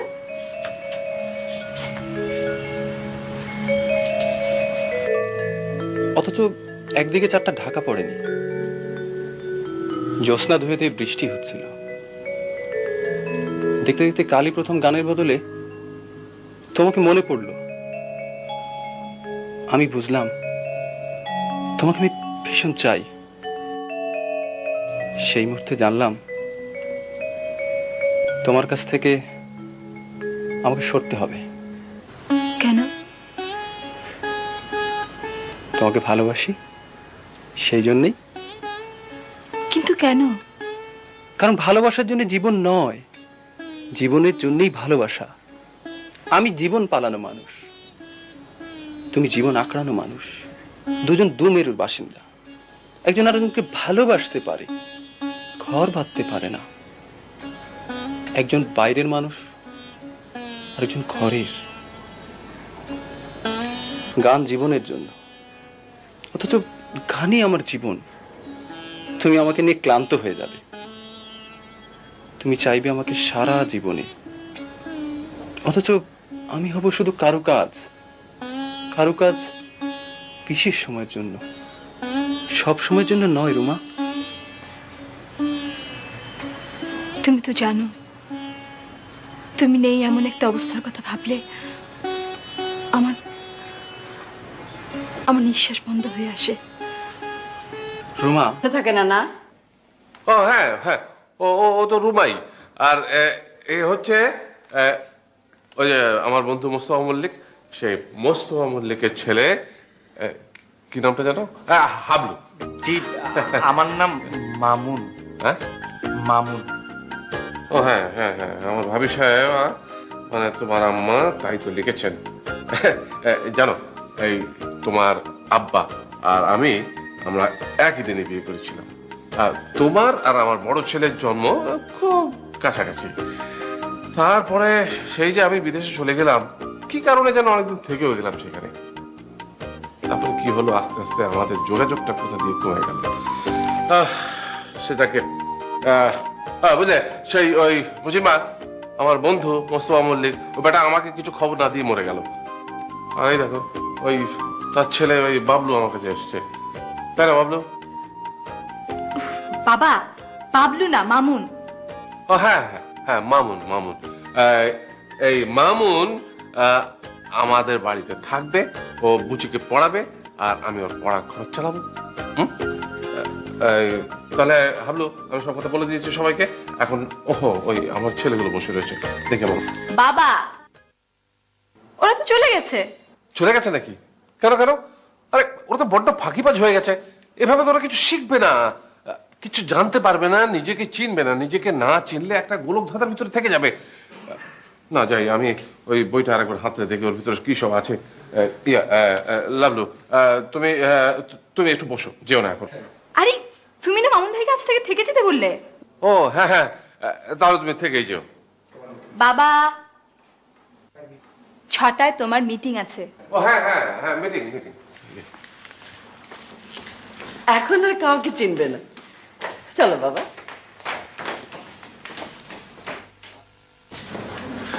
এসো বাবা, বসো বসো। এবার তুমি আমার সাথে কথা বলো। তোমার মা কেমন আছেন? জি, ভালো আছেন। তুমি কি একাই না তোমার আর কোনো ভাই বোন? আমার ছোট 2 ভাই আছে, বোন নেই। তোমার মাকে নিয়ে এলে না কেন? কেমন আছেন উনি? কতকাল দেখা নেই, খুব রসিক ছিলেন, এখনো তিনি আছেন তো? তা আছেন, মা এখনো হাসেন। বাবা তো খুব আমোদে লোক ছিলেন। বাবা মারা যাওয়ার সময় আমাদের সবার খুব কষ্ট হয়েছিল। মা কখনো মুখ কালো করে থাকেননি, এখনো হাসেন। হেসে বলেন, তোদের দেখার যখন কেউ নেই, আল্লাহ আছেন, তিনি দেখবেন। তোমার মা ঠিকই বলেছেন, আল্লাহর ইচ্ছেতে তো তুমি এখানে এলে, আর পড়ার ব্যবস্থাও হয়ে গেল। তো কোন সাবজেক্ট পড়বে কিছু ঠিক করেছো? ইংরেজিতে MA করব ভাবছি। খুব ভালো করেছো। রুমাও তাই পড়তে চাচ্ছে, ওকে পড়াতে তোমার সুবিধা হবে তাহলে। আপনি নিশ্চয়ই খুব টায়ার্ড। না না, কই না হয়ে পারি না।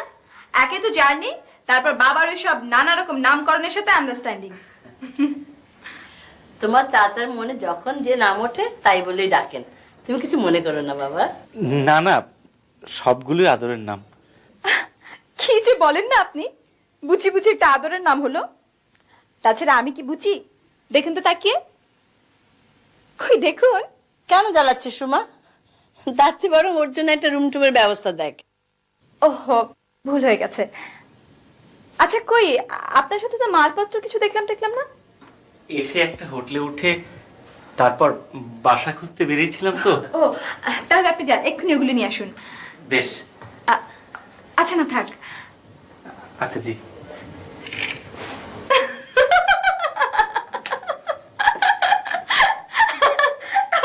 আচ্ছা আপনি কি আমাকে জি করে পড়াবেন নাকি? তুমি তোর বড় ভাইয়ের বয়সী, তুমি ওকে তুমি করেই বলো, কেমন? আপনি বোধহয় ভাইয়ার চেয়ে একটু বড়ই হবেন। আমি আপনার রুম ঠিক করে দিচ্ছি, খেয়ে দিয়ে রেস্ট নিয়ে তারপর জিনিসপত্র আনবেন। এতক্ষণ নাজেহাল করলো তোর বাবা, আর এখন করছিস তুই না? এরপর তো মাস্টার হয়ে উনি একটানা নাজেহাল করবেন। প্রথম দিনটা না হয় আমি উনাকে নাজেহাল করি মা। এত দুষ্টু হয়ে তোর মেয়েটা তোমাকে ভীষণ জ্বালাবে। তুমি কিন্তু বেশি আশকারা দিও না, তাহলে একেবারে মাথায় চড়বে। আশকারা না দিয়ে তো পারবো না, আমার তো বন্টন নেই। তাহলেই হয়েছে, একদিকে বাবার আদর আর একদিকে তুমি। আমার ছেলেটা ঠিক উল্টো, একেবারে তোমার মতো, খুব শান্ত, বিদেশে থাকে। বিদেশে অত শান্ত ছেলে তো অসুবিধা হওয়ারই কথা। তুমি বসো, আমি তোমার জন্য একটু নাস্তার ব্যবস্থা করি।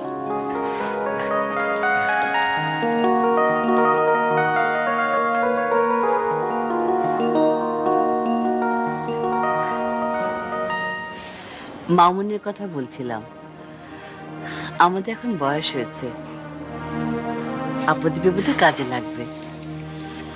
ছেলেটাকে দেখলে বড় মায়া হয়।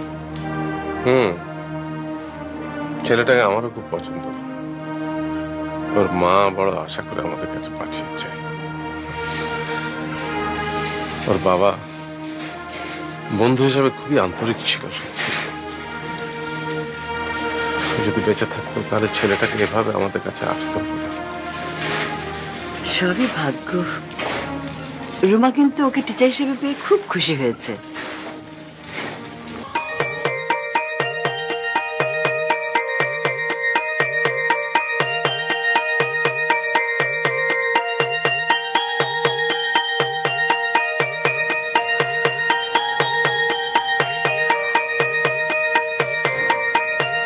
সেদিন তো আমাকে দেখলেন না, আর এখন আমার ছবি দেখছেন। আচ্ছা বলুন তো, আমি কি দেখতে বুঝি? আমার কি নাকটা বোচা? না না জি, আপনি মানে তুমি তুমি তুমি না, তুমি বোঝা হবে কেন? আচ্ছা বুচি হলে কি আমি দেখতে খারাপ হতাম? তুমি তো বুঝি নাও। ওইসব চলবে না, বলতে হবে বুচি হলে আমি দেখতে কেমন হতাম। কি হতে সেটা ভেবে লাভ কি? কি আছো সেটাও ভাবতে হয় না, সেটা তো চোখের সামনে। আচ্ছা এরকম কথার পর কিন্তু ওদিক থেকেও আপনি চলে না, এদিক থেকেও আপনি চলে না। আমি যদি আপনাকে তুমি বলি আপত্তি আছে? না না, আপত্তি থাকবে কেন? যদিও তুমি আমার টিচার, কিন্তু টিচার তো বন্ধু হতেই পারে, তাই না? হঠাৎ আমাকে না মানে আমার মতো মানে তোমার বড় ভাইয়ের চেয়ে বড় একজনকে বন্ধু ভাবতে হঠাৎ ইচ্ছে হলো কেন? আমার কোনো বন্ধু নেই বলে? তোমার বন্ধু নেই এ হতেই পারে না। কেন হতে পারে না? আপনার তোমার মতো মেয়ের বন্ধু হওয়ার জন্য কত লোকের অভাব আছে। বন্ধু হতে চায় এমন লোকের অভাব নেই, কিন্তু বন্ধু হবার যোগ্যতা থাকতে হবে তো। আমার সে যোগ্যতা আছে বুঝলে কি করে? কেন? তোমার চোখ দেখে, আর তোতলিয়ে কথা বললেও কথা বলার ধরন দেখে। রুমা, এত তাড়াতাড়ি কোনো বিষয়ে সিদ্ধান্ত নেওয়া উচিত নয়। জানি না, উচিত না হলেও আমার প্রয়োজন। মানে মানে আমার একজন বন্ধুর প্রয়োজন, যাকে সব কথা বলা যায়, বিশ্বাস করা যায়। না মানে মানে আমি আমি কি এতটাই বিশ্বাসী? অবিশ্বাসী হবার মতো চোখ তো তোমার দেখি না। রুমা, রুমা, 2 বছর হলো আমার বাবা নেই। অসচ্ছলতা আমাকে অনেক কিছু শিখিয়েছে, অনেক বাস্তবতাকে জানিয়েছে। বিশ্বাসের ভিত্তিতেই অবিশ্বাসের জন্ম হয়। বিশ্বাস না করলে অবিশ্বাসী হবার প্রশ্নে ওঠে না।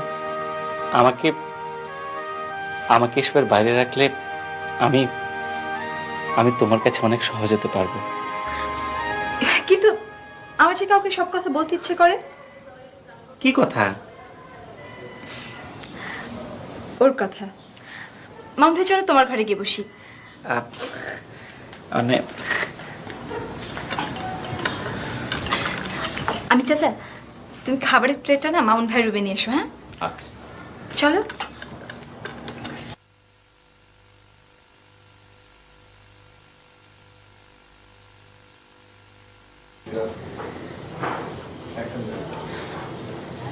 মামুন ভাই, রুম পছন্দ হয়েছে?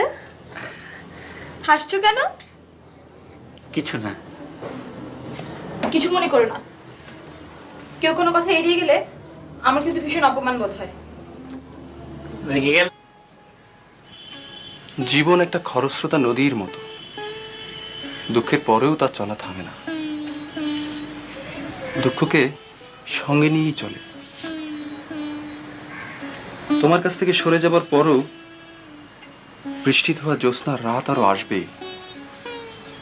তোমাকে মনে পড়বে। একটা প্রচন্ড কষ্ট হবে যখন ভাববো তোমাকে খবর দিল তুমি আর আসবে না। সেই কষ্টকে সঙ্গে নিয়েও আমাকে মৃত্যু পর্যন্ত এগোতে হবে। তোমাকে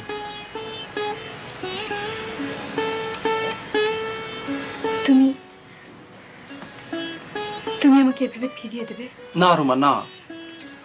আমি আমি আমাকে ফিরিয়ে নেব।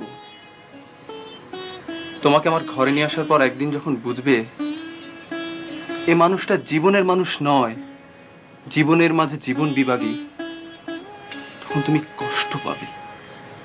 তোমার সেই কষ্ট আমার অসহ্য হবে রোমা।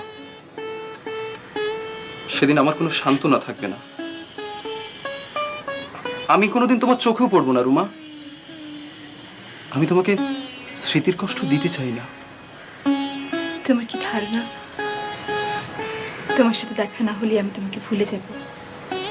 আমিও তো ভুলবো না। তবু সে এক একটি অনুসন্ধান থাকে। কানের এক একটি কথা আচমকা যেমন বেদনা তৈরি করে, সেতারে তার আচমকা যেমন মুখের কোথায় যেন জ্যোৎস্না তৈরি করে, কখনো বা আলো মাখা মেঘ তৈরি করে। তোমাকে দেখা আমার কাছে ঠিক তেমনি হবে। আমি কোনোদিন তোমাকে দেখতে চাইবো না। তুমিও আমাকে দেখতে না পাও, আমিও তা চাইব।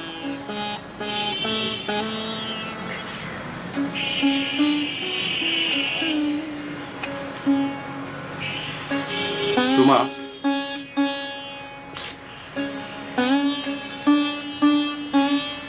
তোমার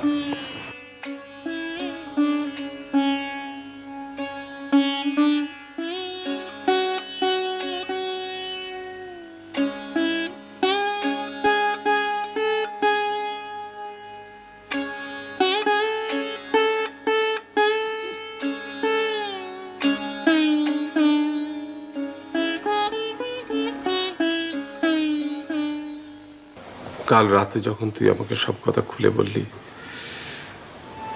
তখন আমি একটা কথাই ভেবেছি, সব মানুষই কষ্ট পায়, কষ্ট সঙ্গে করে মানুষ বাঁচে। আজকের কষ্ট কালকে অতীত হয়ে যাবে। এই অতীতের স্মৃতি যতই পুরনো হবে ততই মধুর হয়ে উঠবে। ছোটবেলায় আমরা অনেক কিছু চাই কিন্তু পাই না, সেটা খুব কষ্টের। কিন্তু সেই স্মৃতি একসময় খুব মধুর হয়ে যায়। ছেলেবেলায় কিছু না পেলে কষ্টের আশ্রয় হতো মা বাবার আদর। আর এখনকার কষ্টের আদর আশ্রয় প্রয়োজন। ভাবলো তোর কষ্টের আশ্রয় হতে পারত। হঠাৎ করে আমি একটা চাকরি পেয়ে গেলাম, ওকে দিয়েও দিলাম। 1 সপ্তাহ নোটিশ এসে চাকরি নিয়ে বিদেশ চলে গেছে।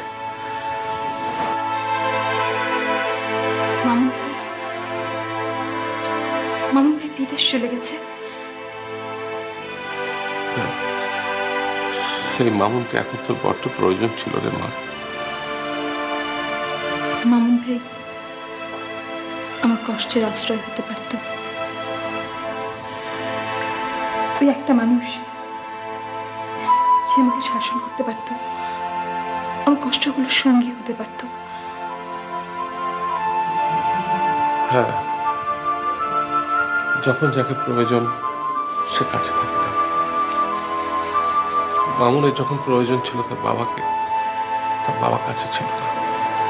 যদি থাকতো তাহলে আজ যখন তোর মামুনকে প্রয়োজন সেও তোর কাছে থাকতো, কিন্তু থাকতে পারলো না। এ হয় না, কেন যেন হয়ে ওঠে না, কিছুতে হয় না। আর সেই জন্য কষ্টে কষ্টে আমাদের জীবনের মোড় ঘুরে, পাথরের ধাক্কা খেয়ে খেয়ে নদীর মোড় ঘুরে। ভীষণ ভীষণ স্বার্থপরের মতো একটা কথা ভাবছি বাবা। মামুন ভাইকে যদি তুমি চাকরিটা না দিতে, তাহলে তো দেশেই থাকতো। অন্তত আমি আমার কথাগুলো ওকে বলতে পারতাম। মামুন ভাইকে যদি চাকরিটা তুমি এই দেশে দিতে,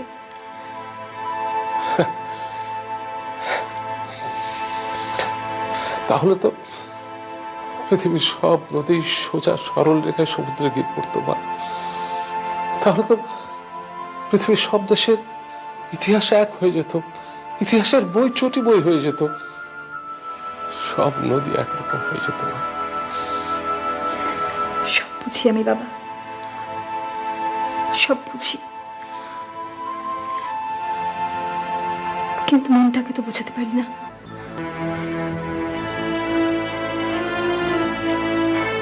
যে ছেলেটি তোকে প্রস্তাব দিয়েছে তার সাথে আমার আলাপ হয়েছে।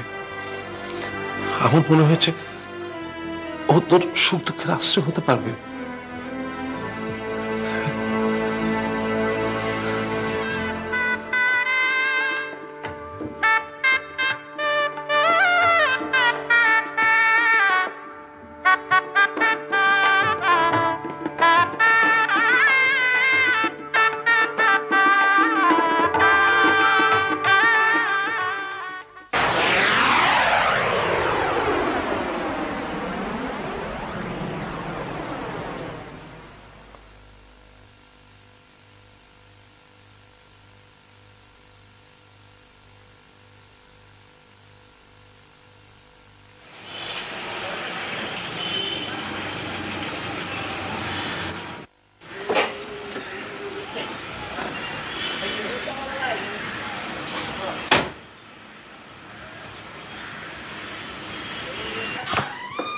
আসেন আসেন বাবা।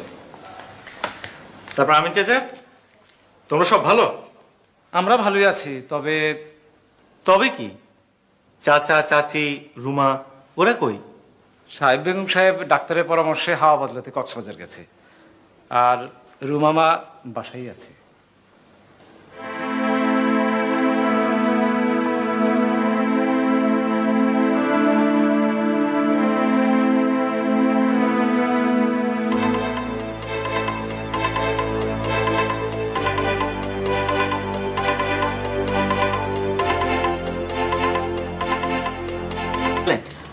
রেখে যাবো না, এত বেছে বেছে একটা রুম দিলাম, এটা ভালো লাগলো না মন্দ লাগলো সেটাও বলবে না।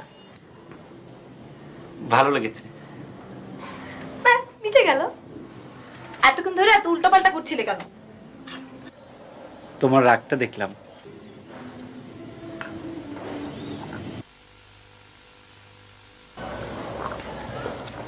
যাকে পড়াবো তার আগের ধরনটা জেনে রাখা ভালো।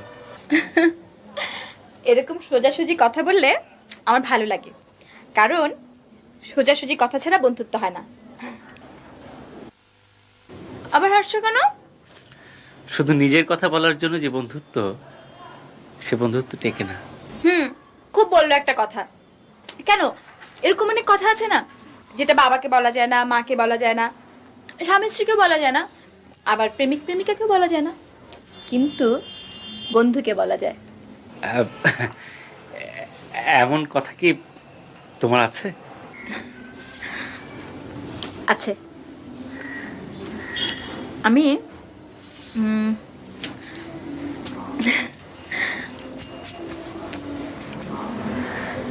আমি একজনকে ভালোবাসি।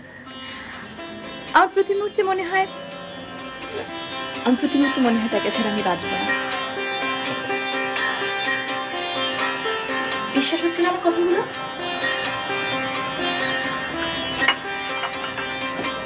মামু ভাই, আমার কথাগুলো তুমি বিশ্বাস করছো না?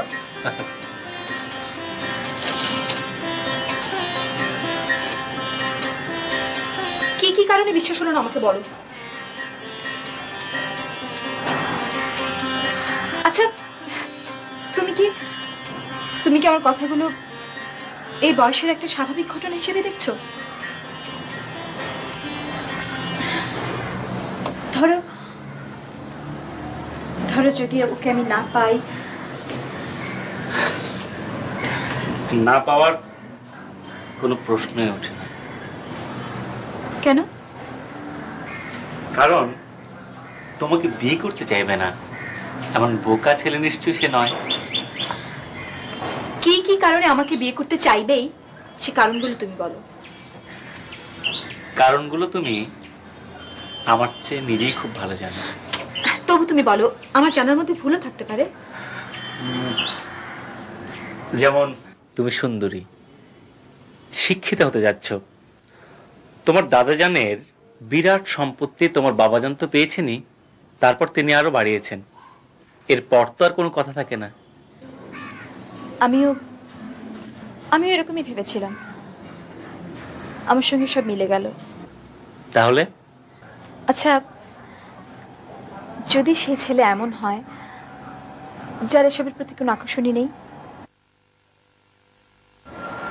কথাটা অবিশ্বাস্য হলেও যদি সত্যি হয়। এসব বলছি কারণ আমি ওকে জানি। একদিন আমি ওর ঘরে গিয়েছিলাম। খুব সামান্য একটা ঘর, খুবই সামান্য, কিন্তু তারই মধ্যে অসামান্য সুন্দর একটা সেতার। আমি বাড়িতে ফাঁকি দিয়ে গিয়েছিলাম, যেতাম না। যতই ভালোবাসি না কেন, আমি জানি আমাদের দেশে একটা ছেলের ঘরে একটা মেয়ে কখনো একা যায় না। আমিও যেতাম না, কিন্তু সেদিন ছিল পূর্ণিমা, বৈশাখী পূর্ণিমা। অনেক হাওয়া ছিল, হাওয়াকে মনে হচ্ছিল জ্যোৎস্নার ঝাপটা। এমনও মনে হচ্ছিল বৃষ্টির ছাটের মতো জ্যোৎস্না, বাইরে বেরোলে যেন ভিজিয়ে দেবে আমার সমস্ত শরীর। ভীষণ একা লাগছিল, খুব একা লাগছিল, তাই চলে গেলাম। আমার মনে হচ্ছিল ওরও নিশ্চয়ই খুব একা লাগছে, খুব কাছে আসতে ইচ্ছে করছে আমার। আমি গেলাম, ওর বাড়ির সিঁড়িতে পা রাখলাম। তেতলার ছাদে একটা ঘর। সিঁড়িতে পা দিতেই থামলে যে?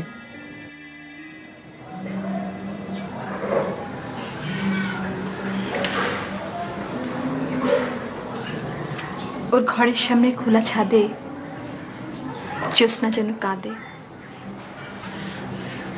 সেতার বাজাচ্ছিল।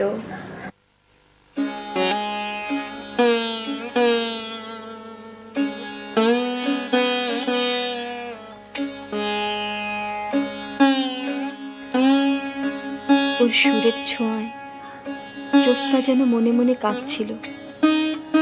আমি ওর ঘরে গেলাম, ও টেরও পেল না। একসময় সেতার বাজানো থামিয়ে তাকালো, কিছুই বলল না, চুপচাপ বসে রইল বাইরের দিকে তাকিয়ে। যেন যেন আমি নেই, ওর কাছে নেই,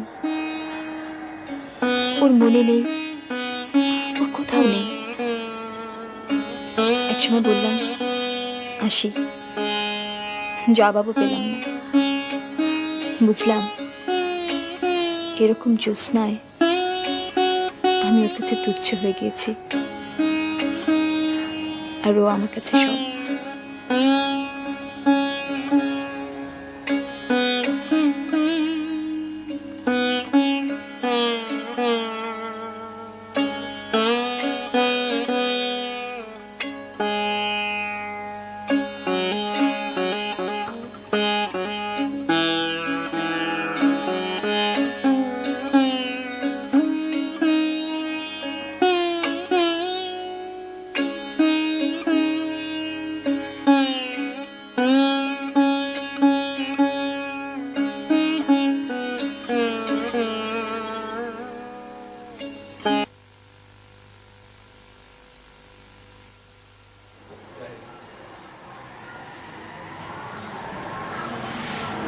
রুমা, যখন তোমার এই কষ্টের কথা কাউকে শোনাবার প্রয়োজন হয়, আমাকে শুনিও, আমি শুনবো। একটু সত্যি কথা বলবে? বলবো। আমাকে দেখলে কি তোমার লোভ হয়? হঠাৎ মানে আমার কথা জেনে? রুমা, আমি তো শিক্ষক। কিন্তু তুমি তো একজন মানুষও। তোমার বাবার কাছে যারা পড়তে আসে সবাই তোমার লোভে আসে, পড়তে কেউ আসে বলে মনে হয় না। তুমি যদি বাবার ছাত্র হতে?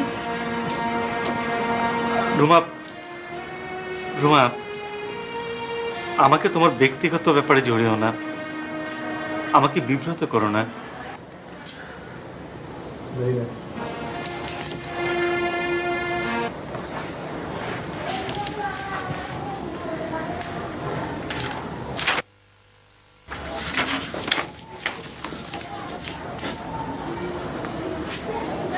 দিল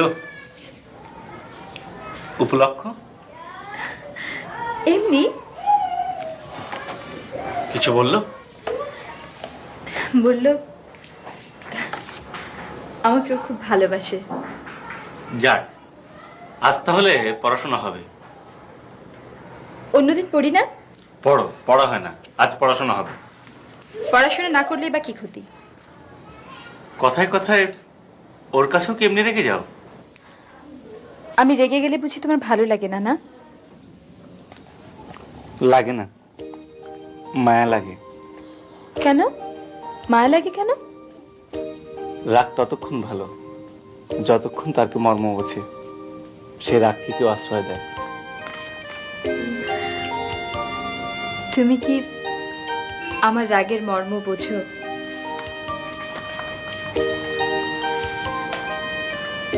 বুঝি। সেজন্যই তো তোমার সঙ্গে আমার রাগারাগি। তারপরে তোমার সঙ্গে হয় না। কখন কি কোথায় থাকবো ঠিক আছে? যখনকার কথা তখন ভাবা যাবে। ভাবতে হবে আগেই। না ভাবলে কষ্ট পাওয়ার সম্ভাবনা। পেলামই বা। জানলে আমার দুঃখ। কেন? আগে সাবধান করলেও পারতাম। করলে তো। হ্যাঁ, সান্ত্বনাটুকু থাকবে।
যে বাবুরা, 25 নাম্বার বাড়ির ঠিকানাটা কোথায়?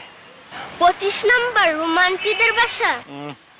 রোমান্টিক কিনা জানি না, 25 নাম্বার। এই তো আমাদের পাশের বাসাটাই।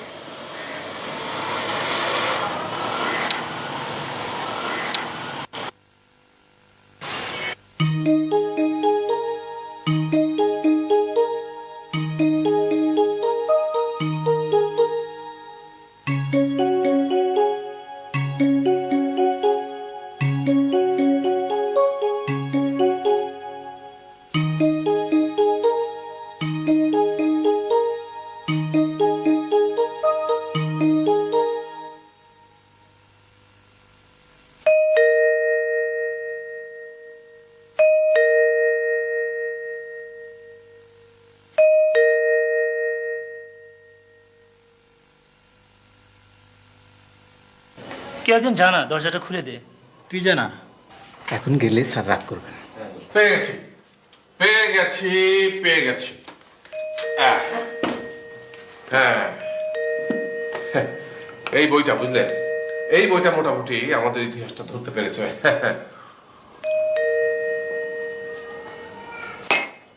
শব্দটা কিসের বলতো? মনে হয় স্যার কলিং বিলের। Calling bell. হ্যাঁ,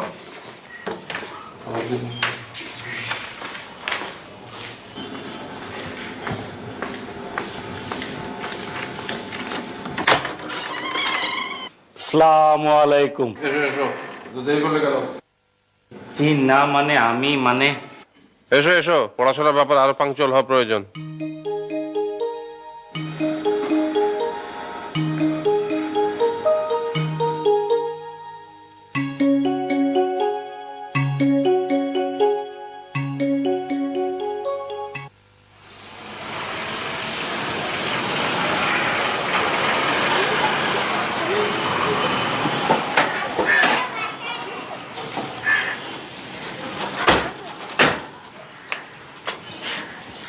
আমিন চাচা, 6টার সময় বাবার মিটিং আছে, মনে আছে তো?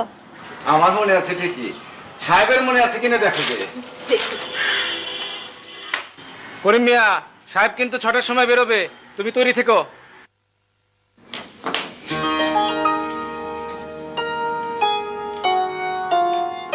আপনি? আমি এসেছিলাম প্রফেসর মোস্তফা মল্লিকের কাছে। আমার বাবার নামও মোস্তফা মল্লিক। ওনারা দুজন খুব ভালো বন্ধু ছিলেন। ও আচ্ছা, তো দেখা হয়েছে বাবার সঙ্গে? জি, অনেকক্ষণ বেল বাজানোর পরে উনি এসে কি যেন বলে চলে গেলেন। তারপর কি? তারপর আমাকে বোধহয় ছাত্র ভেবে কিসব বলে যেন চলে গেলেন। বুঝেছি, আপনি চলুন আমার সঙ্গে। বাবা নিশ্চয়ই এখন স্টাডি রুমে আছেন। এই মা একটা চিঠি দিয়েছিল। চিঠিটা কাকে দেবেন? বাবাকে তো। চলুন। আমিন, রুমা ফিরেছে? জি ফিরেছে। দাঁড়ালেন যে? আপনার মার গলা শুনলাম তো। আগে কার সঙ্গে দেখা করবেন? আগে আপনার বাবা। চলুন। সোজা কথায়, ভিত ছাড়া যেমন বাড়ি হয় না, অতীত ছাড়া বর্তমান হয় না। জি স্যার। তোমরা যদি তোমাদের অতীতকে না জানো, তাহলে ভবিষ্যতে তোমরা কি করবে সেটা ঠিক করা সম্ভব নয়। তোমরা যদি তোমাদের চিন্তাকে অতীতের মধ্যে বিস্তার না করো, তাহলে সেটা ভবিষ্যতেও বিস্তার করতে পারবে না। এই দেখো, এই যে বইটা এখানে আছে, এর ভূমিকাতে এখানে লিখেছে, এই যে এখানে বাবা, বাবা, purpose of study in বাবা, relation, the human relation in respect to past and future. বাবা।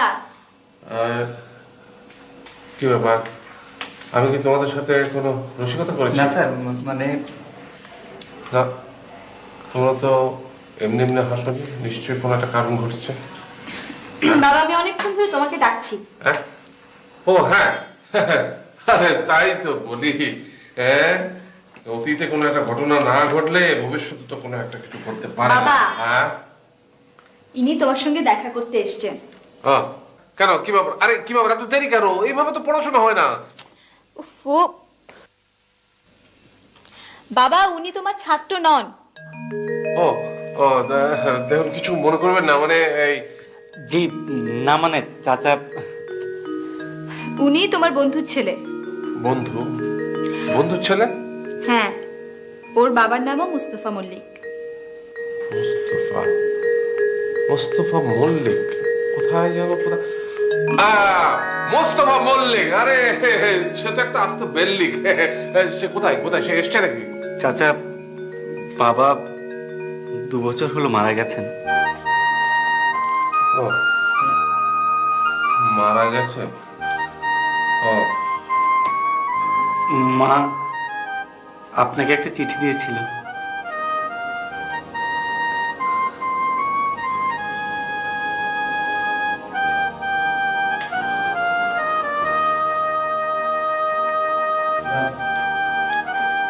স্যার আমরা তাহলে আজ জি স্যার, আমরা আসি। হ্যাঁ। মোস্তফা কবে মারা গেল? 2 বছর হলো। হ্যাঁ, যোগাযোগটা অতীতের, তারপরে মাঝখানে যোগাযোগ কেটে গেল, আবার তুমি এলে সেই যোগাযোগ স্থাপন করলে। মানুষের জীবনটাই এমনি, মানুষ অতীত থেকে বর্তমানে আসে, বর্তমান থেকে ভবিষ্যতে চলে যায়। আজ তুমি এলে মোস্তফার ভাবনা ধারণা নিয়ে আমার কাছে। বাবা চিঠিটা পড়ো। ও হ্যাঁ, তুমি তো কি একটা চিঠি আমাকে দিয়েছিলে না? এই চিঠিটা কোথায় রাখলাম মা? বাবা হ্যাঁ? এই যে চিঠিটা তোমার হাতে। ও হ্যাঁ, তাই তো।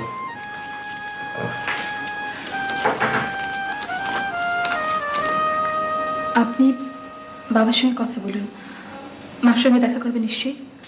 জি ঠিক আছে, আমি মাকে নিয়ে বসার ঘরে আসছি।